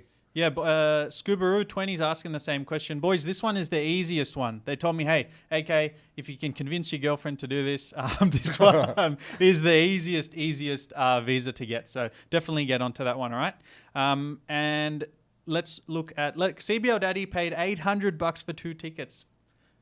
$800 for 2 tickets? Yeah, wow, Carol G. You must really love Carol G. Yeah, you must. I mean, if I really liked, for example, if Tool came to Colombia, I'd pay $800. Tool? Wow. I'm not Tool. That's my favorite band in the world, Damn. Tool. I remember if they Tool came back to in the Colombia, 2000s. I would pay whatever. I'd They be still like, making music? I would fire all my employees and be like, we're not paying anybody. We're going to a Tool concert. I remember the shirts, right? Tool. Wait, Robert Muir. What's up, Robert? He says, when applying for citizenship, if you are over 65 years old, you don't have to do the exam in Spanish. But now they're saying that they have raised it to 70. I don't know if there is any truth in that. Yeah, I don't know. But that's good news that if you're at 65, you don't have to do it in Spanish. You could do it in English. That's great. The one thing with Christian's visa, he said he's been married for 3 years and they've been together 8 years. So that's fine. But the only thing that might be not difficult but irritating is that a lot of these documents you might have to get maybe apostilled because you're married in the US, right? Right. Apostilled and translated and all that stuff. So a bit of paperwork, but at the end of the day, it could be worse. Yeah. Yeah. So yeah, what was our mistake that we're talking about? Yeah. The mistake was sending people money. Sending people money to Colombian bank accounts, especially large amounts that could be taxed. Mm-hmm. That's a big mistake. Yeah. Make sure to figure that part out before you start sending money to your Colombian girlfriend and then her getting mad at you because she's gonna have to report taxes. Okay, number 5. Number 5. What is number 5? Number 5, I was gonna say, is on the topic of visas. Yeah, visas. And we were talking about visas. Is that people either doing visas with dodgy visa lawyers, or trying to do it themselves and getting it rejected. I've seen many, let's call it expat heroes trying this and getting it rejected, and then they. What happens when you get rejected? Like, can you not apply again, or what? You can apply again, but the problem is, right? For example, now I have, let's say I have 2 months left in the country on my tourist stamp, Right. and I apply for the visa, and then they take 2 months or 2.5 months to answer, and they say you're rejected. Now I'm illegal because I've stayed longer. So now I have to pay a fine when I exit, right? So they get you in those type of ways. Right. Yeah. So, okay, I see. Yeah, I had, and you got to watch out for the lawyers here because a lawyer is not actually a lawyer. It can be just someone who processes visas. But they advertise as a lawyer. Yeah, visa immigration services or whatever, and you got to watch out that you got to ask them, are you actually a trained lawyer? Because there's a big difference, right? I had a mate who actually applied for a investment visa. He had been here 8 years in Colombia, and he got onto a visa lawyer and applied for this investment visa. And she didn't, I forgot the details, but she didn't tell him one integral thing about bringing in the money or something. Yeah. And his whole visa got rejected. He lost like the $1,000 in application, and he had to immediately get out the country, and he had to pay a fine because he was illegal when he left. Right. So all in all, it cost him like $2,000, and he never got the visa. Dang. So that's one of the biggest issues I see, and I see it all every day on Facebook. Like, oh, this visa lawyer did that, this visa lawyer did this, and I even had a situation myself when I got into trouble from some dodgy information. So have you seen that happen before? Yeah. I've seen, I guess you see those when you make mistakes like that, they could be costly. Mm-hmm. So you just got to make sure you got to vet the people, and you vet them by getting referrals from people that have worked with someone that has actually done it for them. So that's the best. Jason John L says, I could tell you guys are nerds. Yes, I'm a huge nerd. I'm a video game nerd. I'm a board game nerd. Yep. Basketball Chess nerd. nerd. Sports nerd. Yep. Yeah. You study and like to learn things and be smart. That's nerd as shit, dude. Yeah. It's Yeah, better to I be mean, stupid, you can't right? own 3 businesses and not be a No, nerd. you got to be at a some loser, point. and it's better to be cool than be intelligent, right? Oh, wait, a lot of foreigners come to Colombia and Latin America. You guys come off as weird and awkward. Well, first of all, I am Colombian and I was deported from the United States, so that really doesn't really apply. I think maybe people watch us because we're a bit weird and awkward as well. Yeah, I Maybe think, it makes us interesting. Yeah, it makes people more interesting, I think, yeah. Anyway. Yeah, I am weird and awkward. Yeah, until I get drunk, then I get weirder. All right, guys, send us your questions. I think we might even have more than 5. Andrew, I see you looking at me like you might have some more mistakes. Yeah, I mean, there's a ton of mistakes that people make here when living here. One of the biggest mistakes that I've seen here, and it's in regards to buying property. So I've gone through this process 5 times because I bought 5 properties. I'm in the process of buying another one. So hopefully that'll work. Hey, CBL Daddy with the big $10 dono on Let's the go. MedellinBuzz. Keep doing great work. Hopefully I'll meet you both in the future. Yeah, CBL, you got to hit me up when you're down here. You guys I can think go to we're on Carol G Instagram. Yeah, I think we're connected on Instagram. I'd be down to go to a Karol G concert. There's so many girls that go to that. It's amazing. But yeah, so what were we talking about? Oh yeah, real estate. Buying real estate in Colombia. One of the biggest mistakes that people make here is the way that they transfer money into the company and into the country. I've seen people when they buy a property, because there is no escrow in Colombia. There's no escrow companies for holding money. You have to transfer the money to the seller somehow.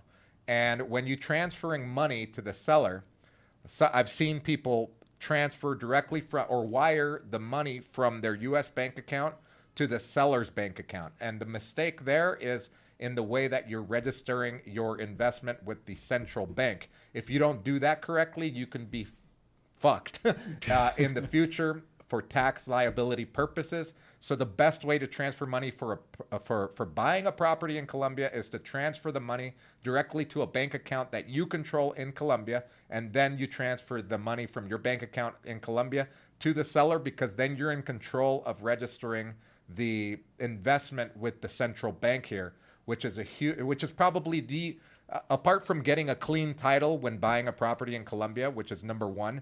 Number 2 is registering your investment correctly so that you don't get fucked with taxes in the future, future sale of the property or whatever the case may be. But yeah, that's a big costly mistake that I've seen investors, first-time investors that weren't advisor trying to do it on their own and not having like a competent lawyer helping them. That's a big mistake. We have a lot of questions piling up here, which we're going to get to, but we haven't. Before we get to that, we have an announcement today, right? Yeah, we got an announcement today, guys. Do you want to take it away? Yeah, so guys, as a lot of you know, we've been working on what is called the Medellin Masterclass. You can check it out, MedellinMasterclass.com. We've had how many students? The first month? 5 and all here. Yeah, 5 students the first month that we worked one-on-one with, and from those 5 students, we created the online course, which is now launched on MedellinMasterclass.com. So if you're looking to move to Colombia, but you want to save money on renting, you want to learn about the healthcare system, you want to learn the process of buying a property, we cover all of that. You can check it out on the MedellinMasterclass.com. And for this weekend, we're applying a, what is it, 30% discount? $500 discount. $500 discount on the masterclass, and you get the same thing that people will regularly pay.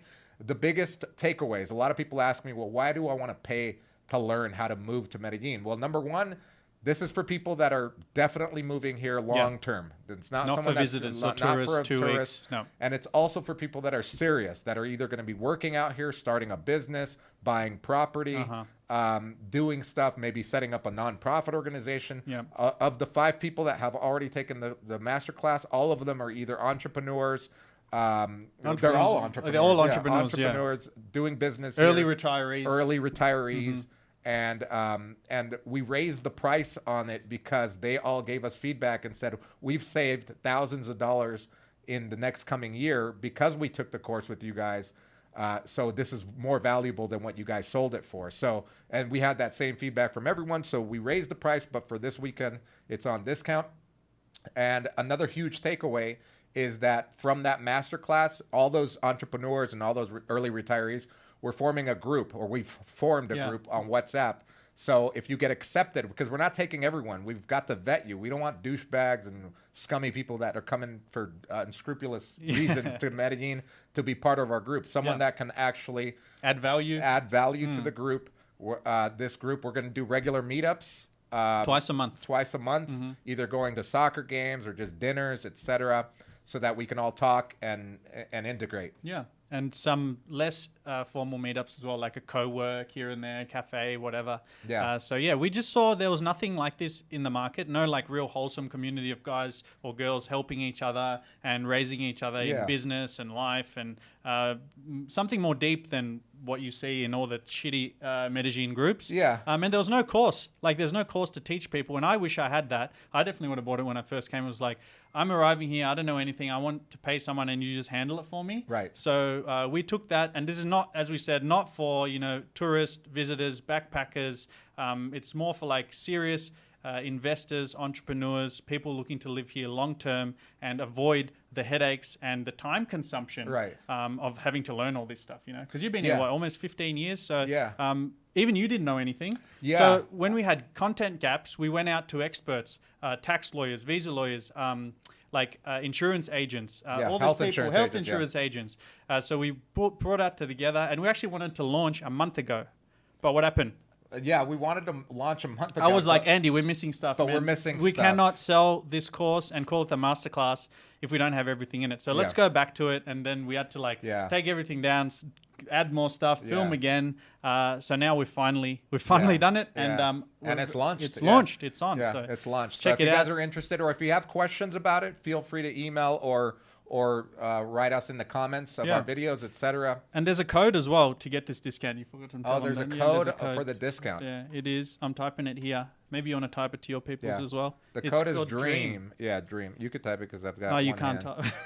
The code is DREAM. So Yeah, DREAM that's for that active $500 until midnight Medellin time, Sunday. So Sunday night, Monday morning, that's when it will end. Yeah, so if you get the masterclass with the code, it doesn't mean that you have to take the course right now. You can take it at your own time. Well, the course, they can't do it right now. The course actually launches next Friday. Yeah, so that's why we're doing the pre-sale this weekend. But once it goes live, you don't have to go in there and take it right now because it's literally like more than 6 hours worth of content. Yeah. So you do it at your own pace, and then if you have questions, we can address those later. Yeah, and one thing you forgot to mention is once you're accepted to the masterclass community, we already have an active WhatsApp group that you'll be joined into, and there you can ask us questions anytime you want about anything. You can also ask all the other masterclass members anything as well. Yeah, true. And on the website, when you go and look, we have testimonials there. You can go and see actually what type of people you'll be hanging out with. We have one guy who's a CEO of like a huge Accenture or something. Yeah, Accenture. Yeah, so one guy like that, and got another advertising guy who's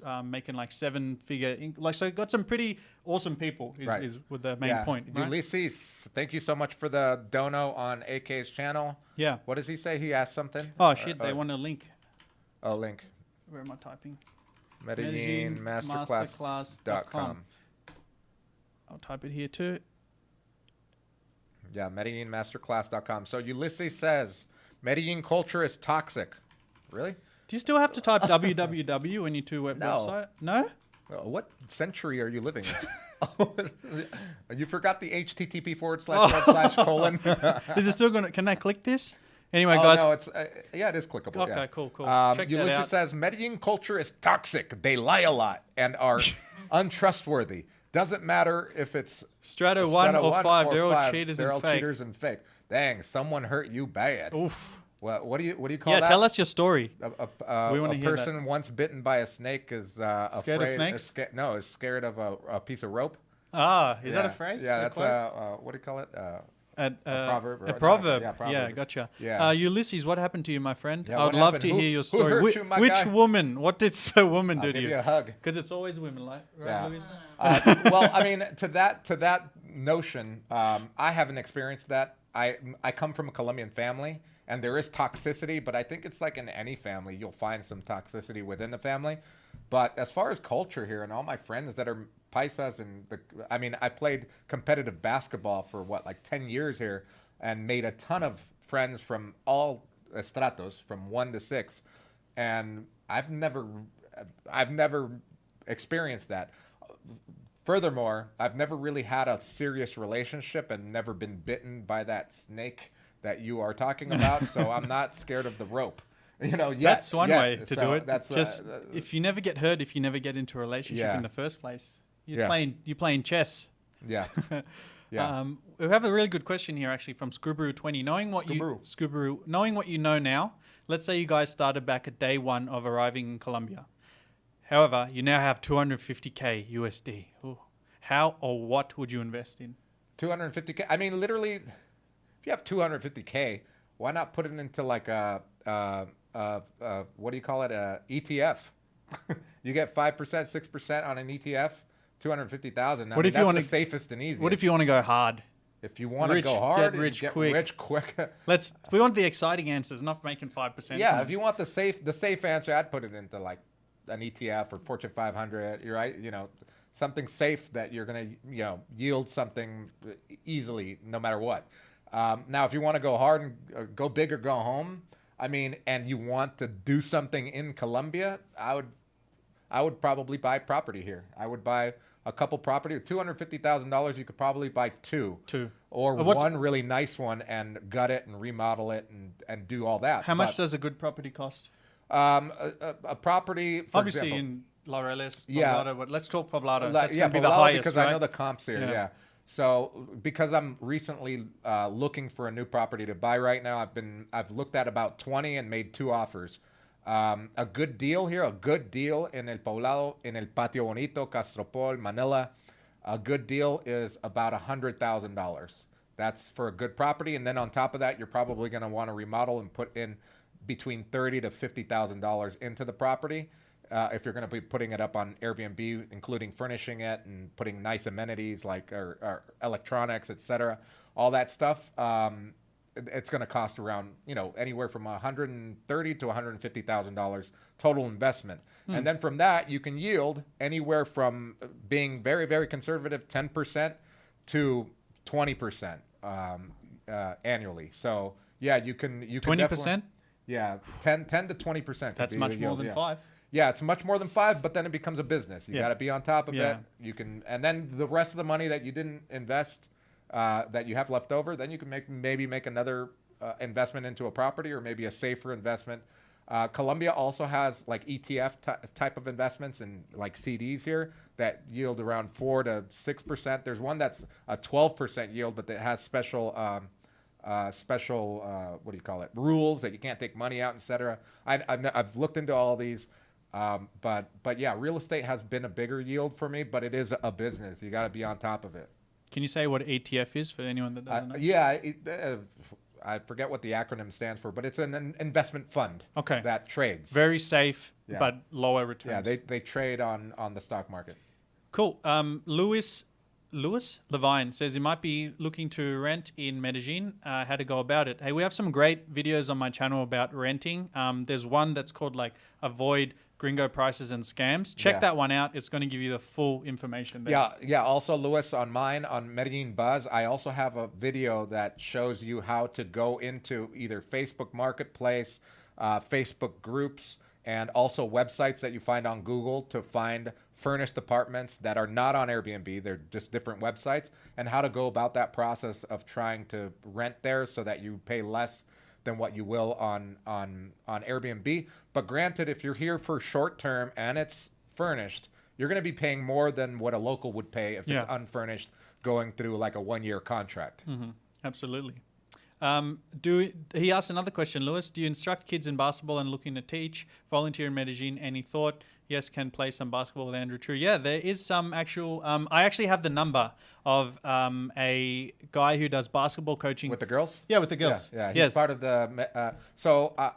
we have a nonprofit organization called Help Colombia. Oh, yeah, so he's a volunteer of Help Colombia, and Help Colombia also has helped his little foundation for girls basketball. An amazing guy, great guy. He's like super... what do you call it when you give? Like all you do is give. Yeah, giving, altruistic. Okay. Super altruistic. Yeah, we're nerds, bro. We can't just say giving.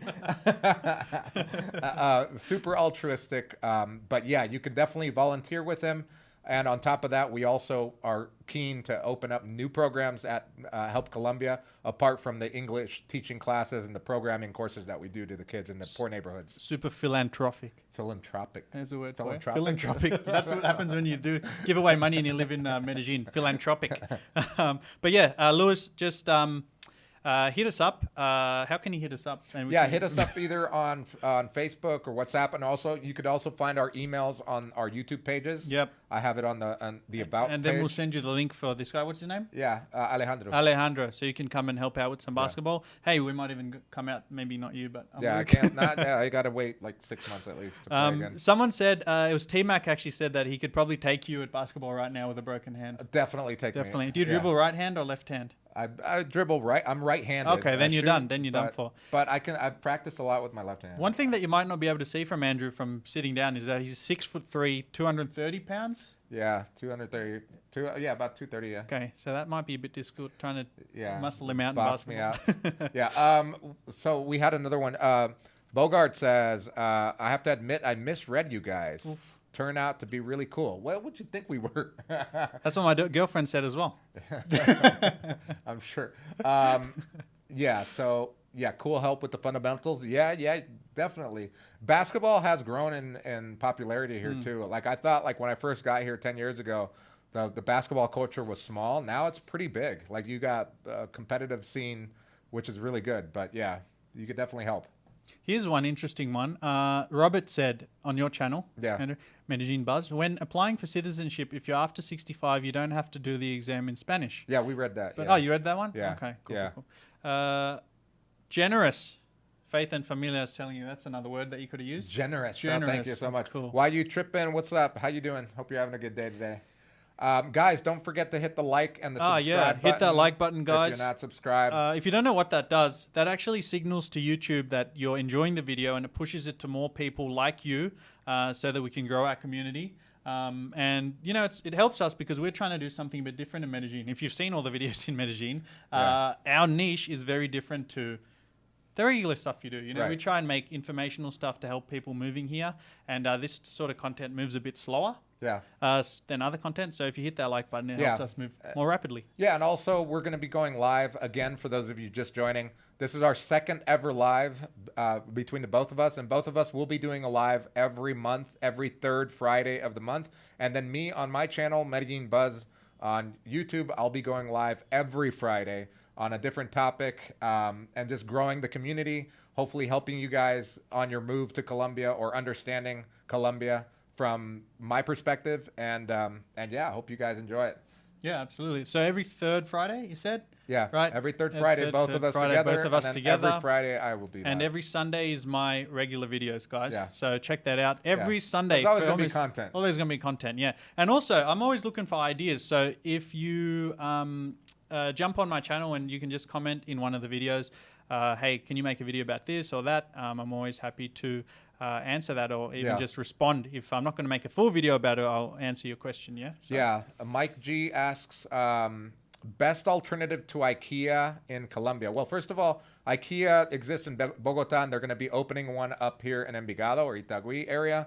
I can't wait for that. Furnishing an apartment is pretty costly because there aren't IKEAs here. But a good alternative, one of my favorite furniture shops is called Tugo. And Tugo is in Envigado, Tugu. Tugo, Tugo. Christian, I think you missed the start of the stream, but someone else asked the same question about looking for a remote job. I just put a video together, so you're going to see that in the next couple of months. If you don't know about me, I was actually unemployed when I got here. I had no job because I quit my job. I was making 6 figures back in Melbourne, Australia, but I didn't like the rat race life, so I said, I'm just going to quit when I'm young and try and do something else. Whatever it is, I'm going to try and figure it out. But when I arrived here, I didn't have a job. I had no ways of getting a job, and I just kind of figured it out by a lot of research. So I'm putting all that research into this video, so hopefully I can help other people to live a better life. Yeah, and he also asked, my wife is from Risaralda Pereira.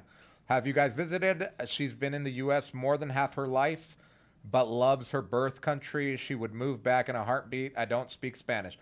Christian, I love Pereira. Pereira is basically the population in Pereira is 1 million. In Medellin, it's about 4 million within the vicinity. So what I describe Pereira to my friends or anybody asking is that Pereira is like a mini Medellin.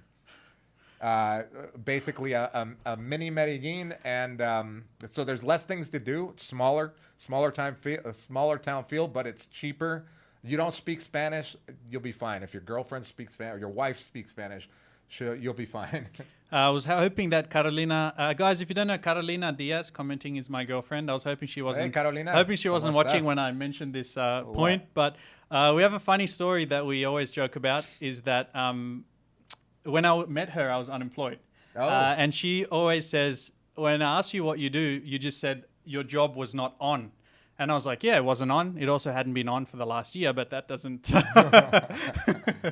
that's a little inside joke of she's always like, you told me your job wasn't on. You never told me you were completely unemployed. Dimitri on my channel. That's how you do it. What's up, Carolina? How are you? Dimitri asks, would you... wait, hold on. Wait, it says, why would a landlord give someone a good price on an apartment if he can't rent it out on Airbnb? If he can rent it out on Airbnb and another platform to get much more? That's a really good point. And of course, if it's being rented out all the time, for example, in my case, when my Airbnbs are rented out on Airbnb, I love it, but I also hate Airbnb because they charge almost 30% on top of, they charge me 30%. So it's a big percentage. So if someone off of Airbnb says, hey, I want to rent from you and I'll pay you directly, as long as I can vet that person. I only rent to 5-star guests on Airbnb because I only do long term, because when I did the short term, I'd get all the guys that were here for the weekend to hire prostitutes, do cocaine, break my shit. And it was horrible. They literally had guys fighting with prostitutes at 4 a.m. and neighbors calling the police. Oof. Over price. I mean, so I stopped doing dailies and I only do monthlies to 5-star guests. My apartments are immaculate. They look brand new and I want to keep them that way. So to answer your question, I would lower the price if you're bringing me cash directly. And also Airbnb takes some work to set up and take some nice photos, blah, blah, blah, right? A lot of these people that you might be renting through on local Colombian avenues can't be bothered doing that. Yeah. Even if they're going to make 30% more, they just don't want to do that work. So that's why you can find the cheaper deals. Correct? True. We got another donation on your channel. Scoobaroo20. Hey, thank you for the $19.99 dono. Thanks, buddy. And a little balloon with a number 1. Yeah. Do they pick those pictures or do they just come up? Yeah, they can pick them. Oh, nice. That's a nice one. He said, thanks for the advice. I've been looking at buying a property in Medellin and Manizales. I also like Armenia. Could you guys ever talk about these other cities? Yeah, I've been to all of those. Oh, I've done road trips. I love doing road trips. I've rented cars and done a road trip to all of those with my friends for Halloween, mind you, and we all went in Halloween costumes. Because, for example, Manizales is a college town.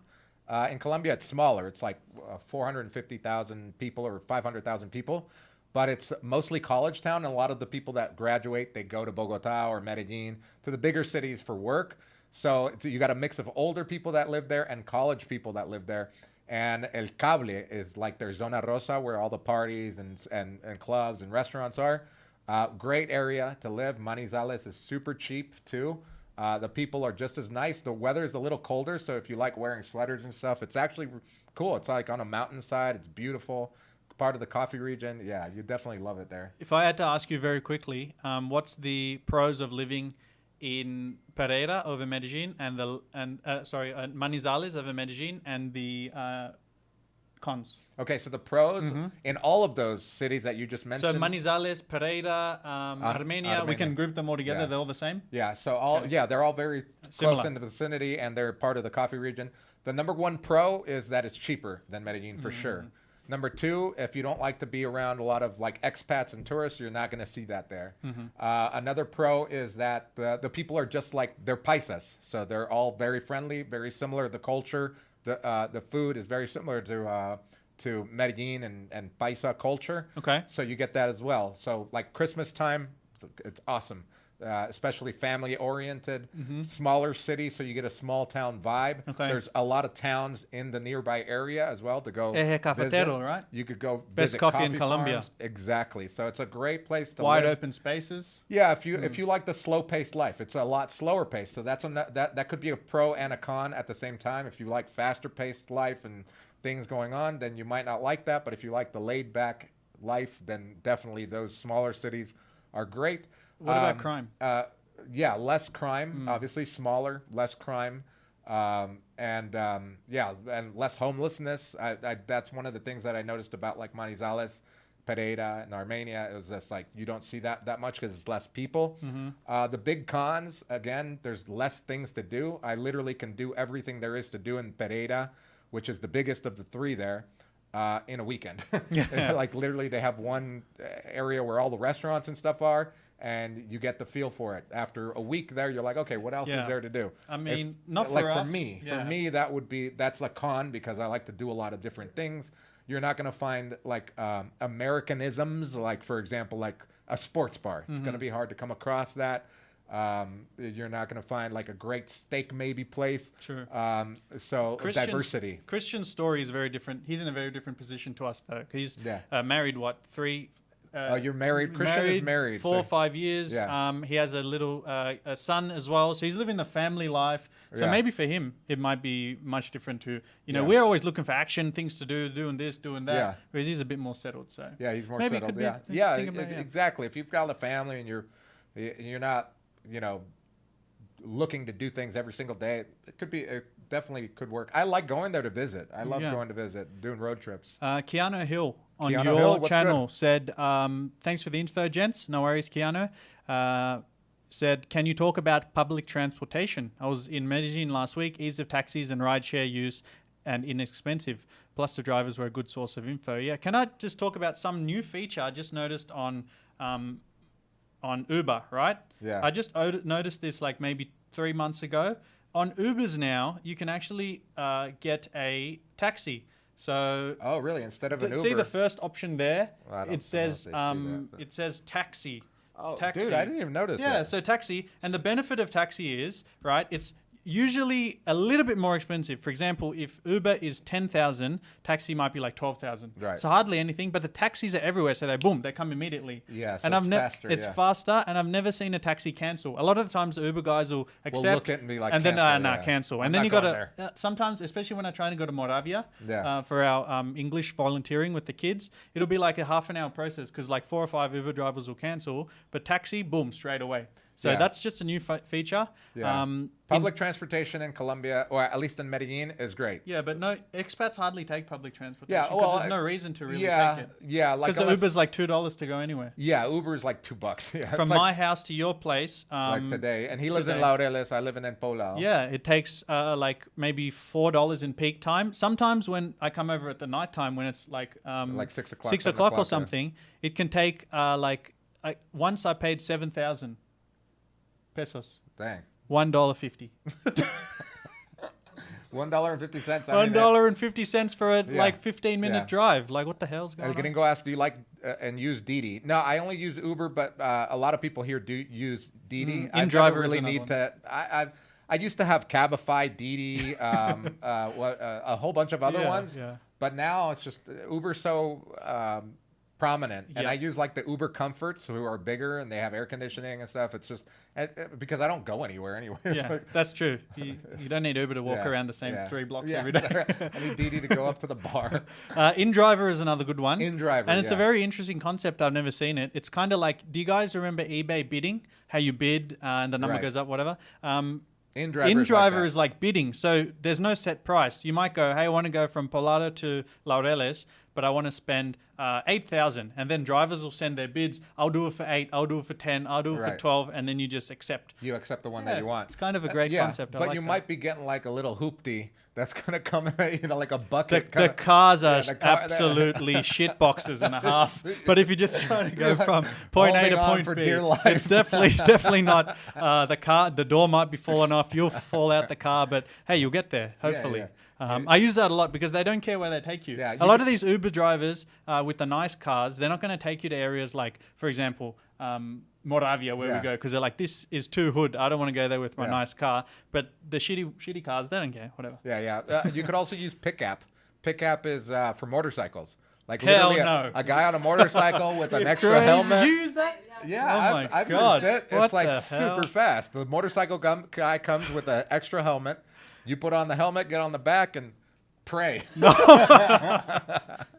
No, but I've had like the two experiences I've had. They were great drivers. They weren't like going through the traffic. They were actually Okay. good drivers, Oh, and man. I got there faster than I would have in a car. I would be too nervous if I had like my backpack on with my laptop camera and stuff. If it crashes, Oh yeah, everything's don't straight. take a. Please don't take a pickup if you're taking your Yeah, you didn't tell. $10,000 We might have camera. people come in and be like, Andrew's the expert. He said take motorcycle taxi everywhere. Don't and order then go to pickup from the fucking airport with your bag. Flying on the freeway. Because people don't respect speed limits here. Yeah. Even on the most windy speed limits, Yeah, they're don't doing do that, straight yeah. up Vin Pickup Diesel is style. like if you need to get somewhere Okay, fast. like and a it's very just short- you. Like for yeah. example, I had to go to a basketball game and I was running late. Yeah. Pickup got me there in like 5 minutes. Okay, that's Yeah. an important point that you might want to yeah, mention. Yeah, please don't do it if you're taking stuff. Let's see. You've used. Keanu said he used DD super cheap. The taxi guys were like, please ride up front. Don't want to be fined. Yeah. So for those of you wondering, Uber and those Uber apps or Uber type apps are legal in Colombia, but they're not legal in Colombia. So the way around it is that That's the best explanation we can yeah, give. the best explanation. So they may ask you to ride up front because No, they will. Yeah. 100%. You have to ride in the front. You'll ride in the front if you're by yourself because they want to make it look like you guys know each other. Yeah. So that they don't get stopped and get fined. And then also Uber has gotten around this issue by when you order an Uber, you're entering into a independent contractor contract and you agree to it. I mean, it really doesn't have nothing to do, but you'll see it when you first open the app and you order. You're like, do you agree to enter into this contract with the driver? So it's not like Uber in the United States where it's legal. Here they have like these special things, but you could still use it. And I've never gotten in trouble using it here. I guarantee 100% of people watching this have never read that part on Uber. There's next. Yeah, you just press next. Yeah. Yeah, but they just added that recently, and that's why you have to press so many buttons before getting an Uber now. So Oh, that's a good question from someone on your channels. Stefan Stephanie Joachim. Stefan Joachim. Stefan or Stephanie? Stefan. He's asks- European, right? Joaquim. Okay. He asks, what's the best way to find a cook or a PA, a personal assistant, or a maid? Great question. So the best way to find a maid, first of all, there are a few agencies where you can pay that. And why would you use an agency? You can definitely find a maid and any of these things Facebook group. on Facebook groups. Like there's expat groups that people will recommend them. But remember, when hiring someone here, especially a domestic employee, they have certain rights and certain obligations. For example, if someone's working as an independent contractor, they have to pay into Social Security and they have to pay health insurance into an EPS. And they have to be able to prove that. And in order for you to pay them, they should be proving that to you. This doesn't have to be a signed contract either. Verbal documents, especially for domestic employees, are definitely valid in court. And on top of that, if someone's working at your home, they can't just be an independent contractor for an extended period of time, that is. So people get in trouble here, and this is Colombians too. And there are laws to protect domestic employees because what would happen is that people would pay them cash under the table. So they're making income that they're not reporting, and you're not reporting that expense because it's just a cash transaction.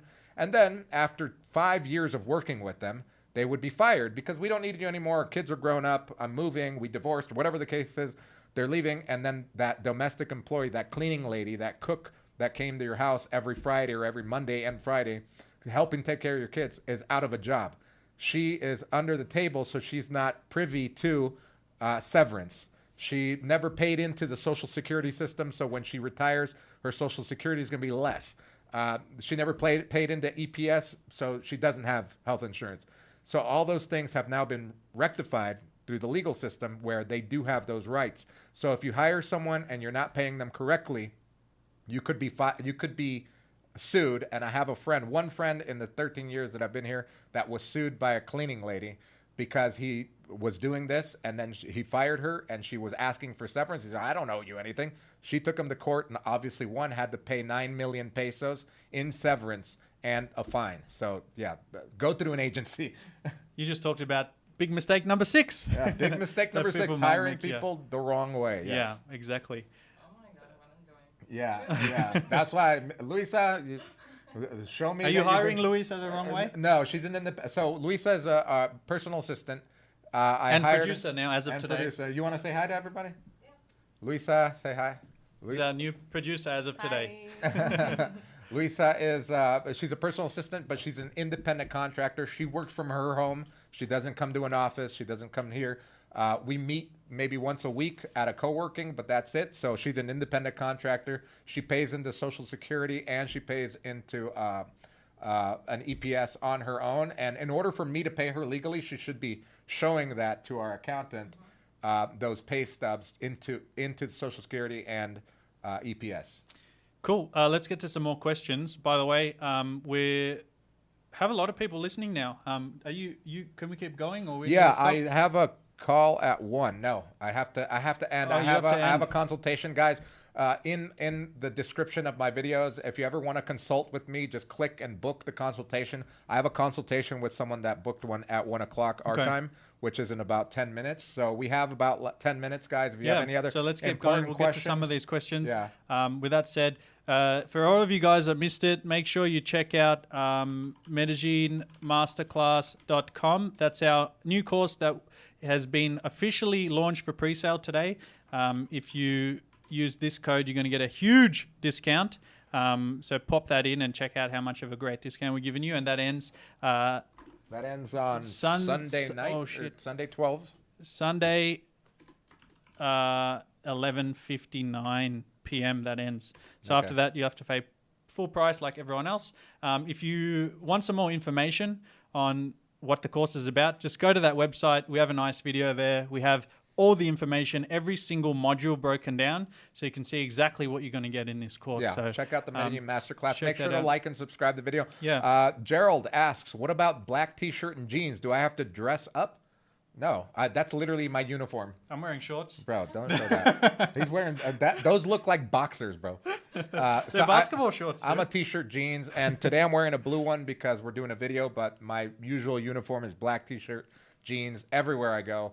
Unless if I'm going to like a club or something, I might dress up a little bit with a button down. But other than that, it's pretty informal here. Even people like professionals, they'll wear jeans. The jeans could be okay, are okay. Yeah. When Jeans you and go t-shirt, into you're a normally fine with bank, that. a lot And of people closed would be shoes, wearing not jeans. flip-flops. Yeah, Something else. that's one one of the a faux pas, a fashion faux pas here is wearing open-toed shoes if you're a guy. For Yeah. girls, it's good, but Yeah. for guys, nobody wants to see your crusty ass toes. We had actually a really good question here from Christian, different Christian, I believe. And he said, how much money do you need to retire in Colombia in your late 30s? To retire. To retire, in does that Colombia. mean, Depends on what you do in life, like yeah, that's a, to retire. to in retire Colombia. or to live Okay, here? so a monthly. Okay, so let's just break Let's it just down. have a month. a monthly expenses, Like for right? example, if you have $2,000, That's good. I always tell people, $2,000 should be your aiming point, Mm-hmm. because with $2,000 you can cover a lot of things, not only your basic expenses and food and stuff, but also entertainment things. Yes. If you're living the retired life, you're probably going to be taking tennis lessons, or you're going to want to go golf at the country club, or Mm-hmm. Yep. you might want to go go out every day, and do stuff. So you want to have that extra income.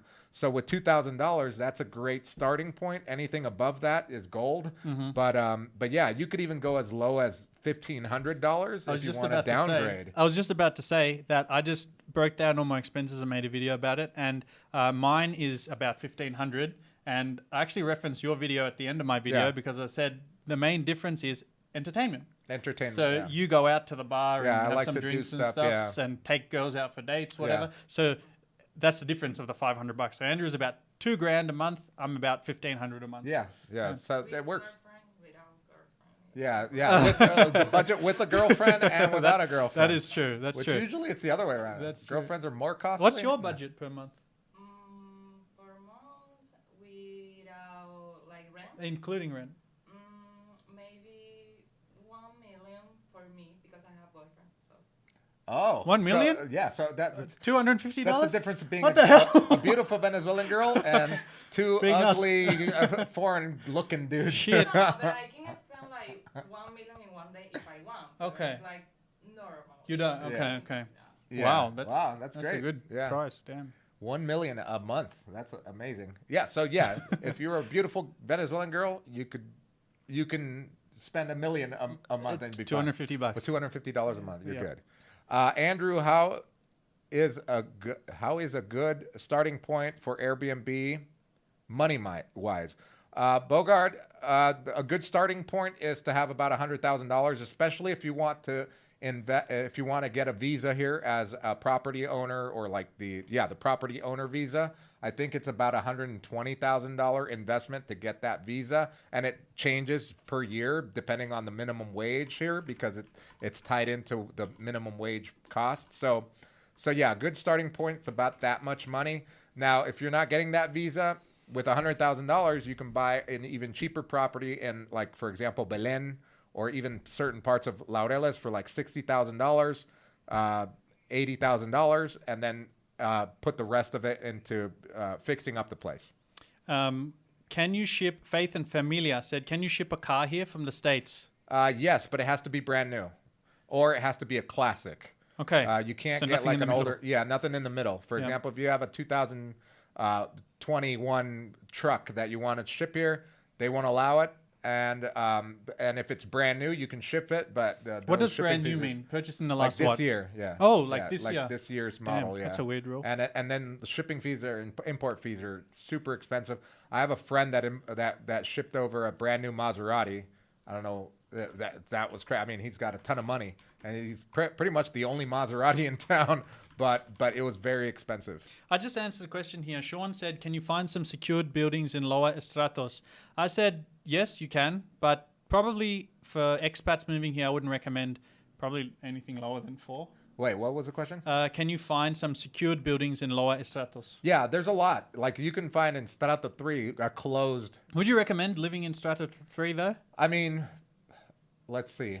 For someone from the US, having a full-time job and coming and living here. Yeah, I mean, it would be weird that Yeah, you did that. Like, why would you want? If you want to do it for the experience for a month, okay, maybe get an Airbnb in one of those, or find a furnished apartment in one of those, just for the experience of living in a Strato 3. Yeah. But really, for comfort of living and peace of mind and just having a great life, you're probably going to be living in a Strato 5 or 6, right? Poems and justice, what did he say? He said something about professional girls, so we're not going to answer that, buddy. Keep moving. Yeah. Not going to answer shit like that. Wait, what do you ask? The best place to meet professional girls. Don't answer Oh, that. the best place to meet professional girls. Come on, we don't want to talk about that shit. Next. Yeah. Well, Move I on. mean, okay, so we're not going to answer that because I mean, literally, you could come to the country and start doing your thing. Start getting hobbies, and you're going to meet people. Like we were talking before. He plays tennis, and he meets Hang on a sec. people doing tennis. What did you mean by professional? Sorry Like- if I misread your question. Like professional, like working that have jobs. No, I thought he meant the other type of educated. working. Oh, like a pro. Yeah. No, yeah, no. I read it. Sorry, Poems and Justice. Yeah, poems. Which Yeah. can you So- clarify? So, meeting a professional woman, meaning that she has a job, a career, Yeah, let's just answer that instead. educated. The best way to do that is by doing the things that you love to do. Instead of going hunting for them through apps and like Colombian Cupid or Tinder and all that, I don't use any of that. I just live my life. I literally, one of the girls that I'm dating right now is One of the girls? She's a What the nurse, fuck? but she was working as a waitress at the bar that I go to. We got to know each other. I asked her out a ton of times. She said no, and then finally went out and we hit it off. Well, she is the girl that I'm dating. Okay. And she's educated. She's a nurse. She had 2 jobs at the time, and now she's dedicated to just nursing. And she's lives with her family. She's super nice and educated and speaks some English and getting better. So those type of girls, I mean, you meet them all over the place, but you just have to, I think it's like you have to live your own life and do the things that make you happy, and hopefully, and not hopefully, you will attract like-minded people, and that's the way it's been for me. Yeah. I think it's like, you know, when you lost your keys or something, and you always see in these, say, sitcoms. They're like, all right, we got to think like a pair of keys. Yeah. It's like if you want to meet high quality women, you have to think like them. Yeah. Like exactly like you said. Yeah. Where would they be going? They're not, in the club till 4 a.m. in Right. on a Yeah, exactly. Like for example, she works 7 p.m. to 7 a.m. Yeah, I mean 7 to 7. Yeah, those are crazy hours. They're not going to be out doing. A mate of mine the actually crazy had thing. this same question. He's not even here. He's in the Philippines. Great guy. And he said, hey, I'm having a lot of trouble with like meeting quality people because everyone just on these beach towns just wants to party.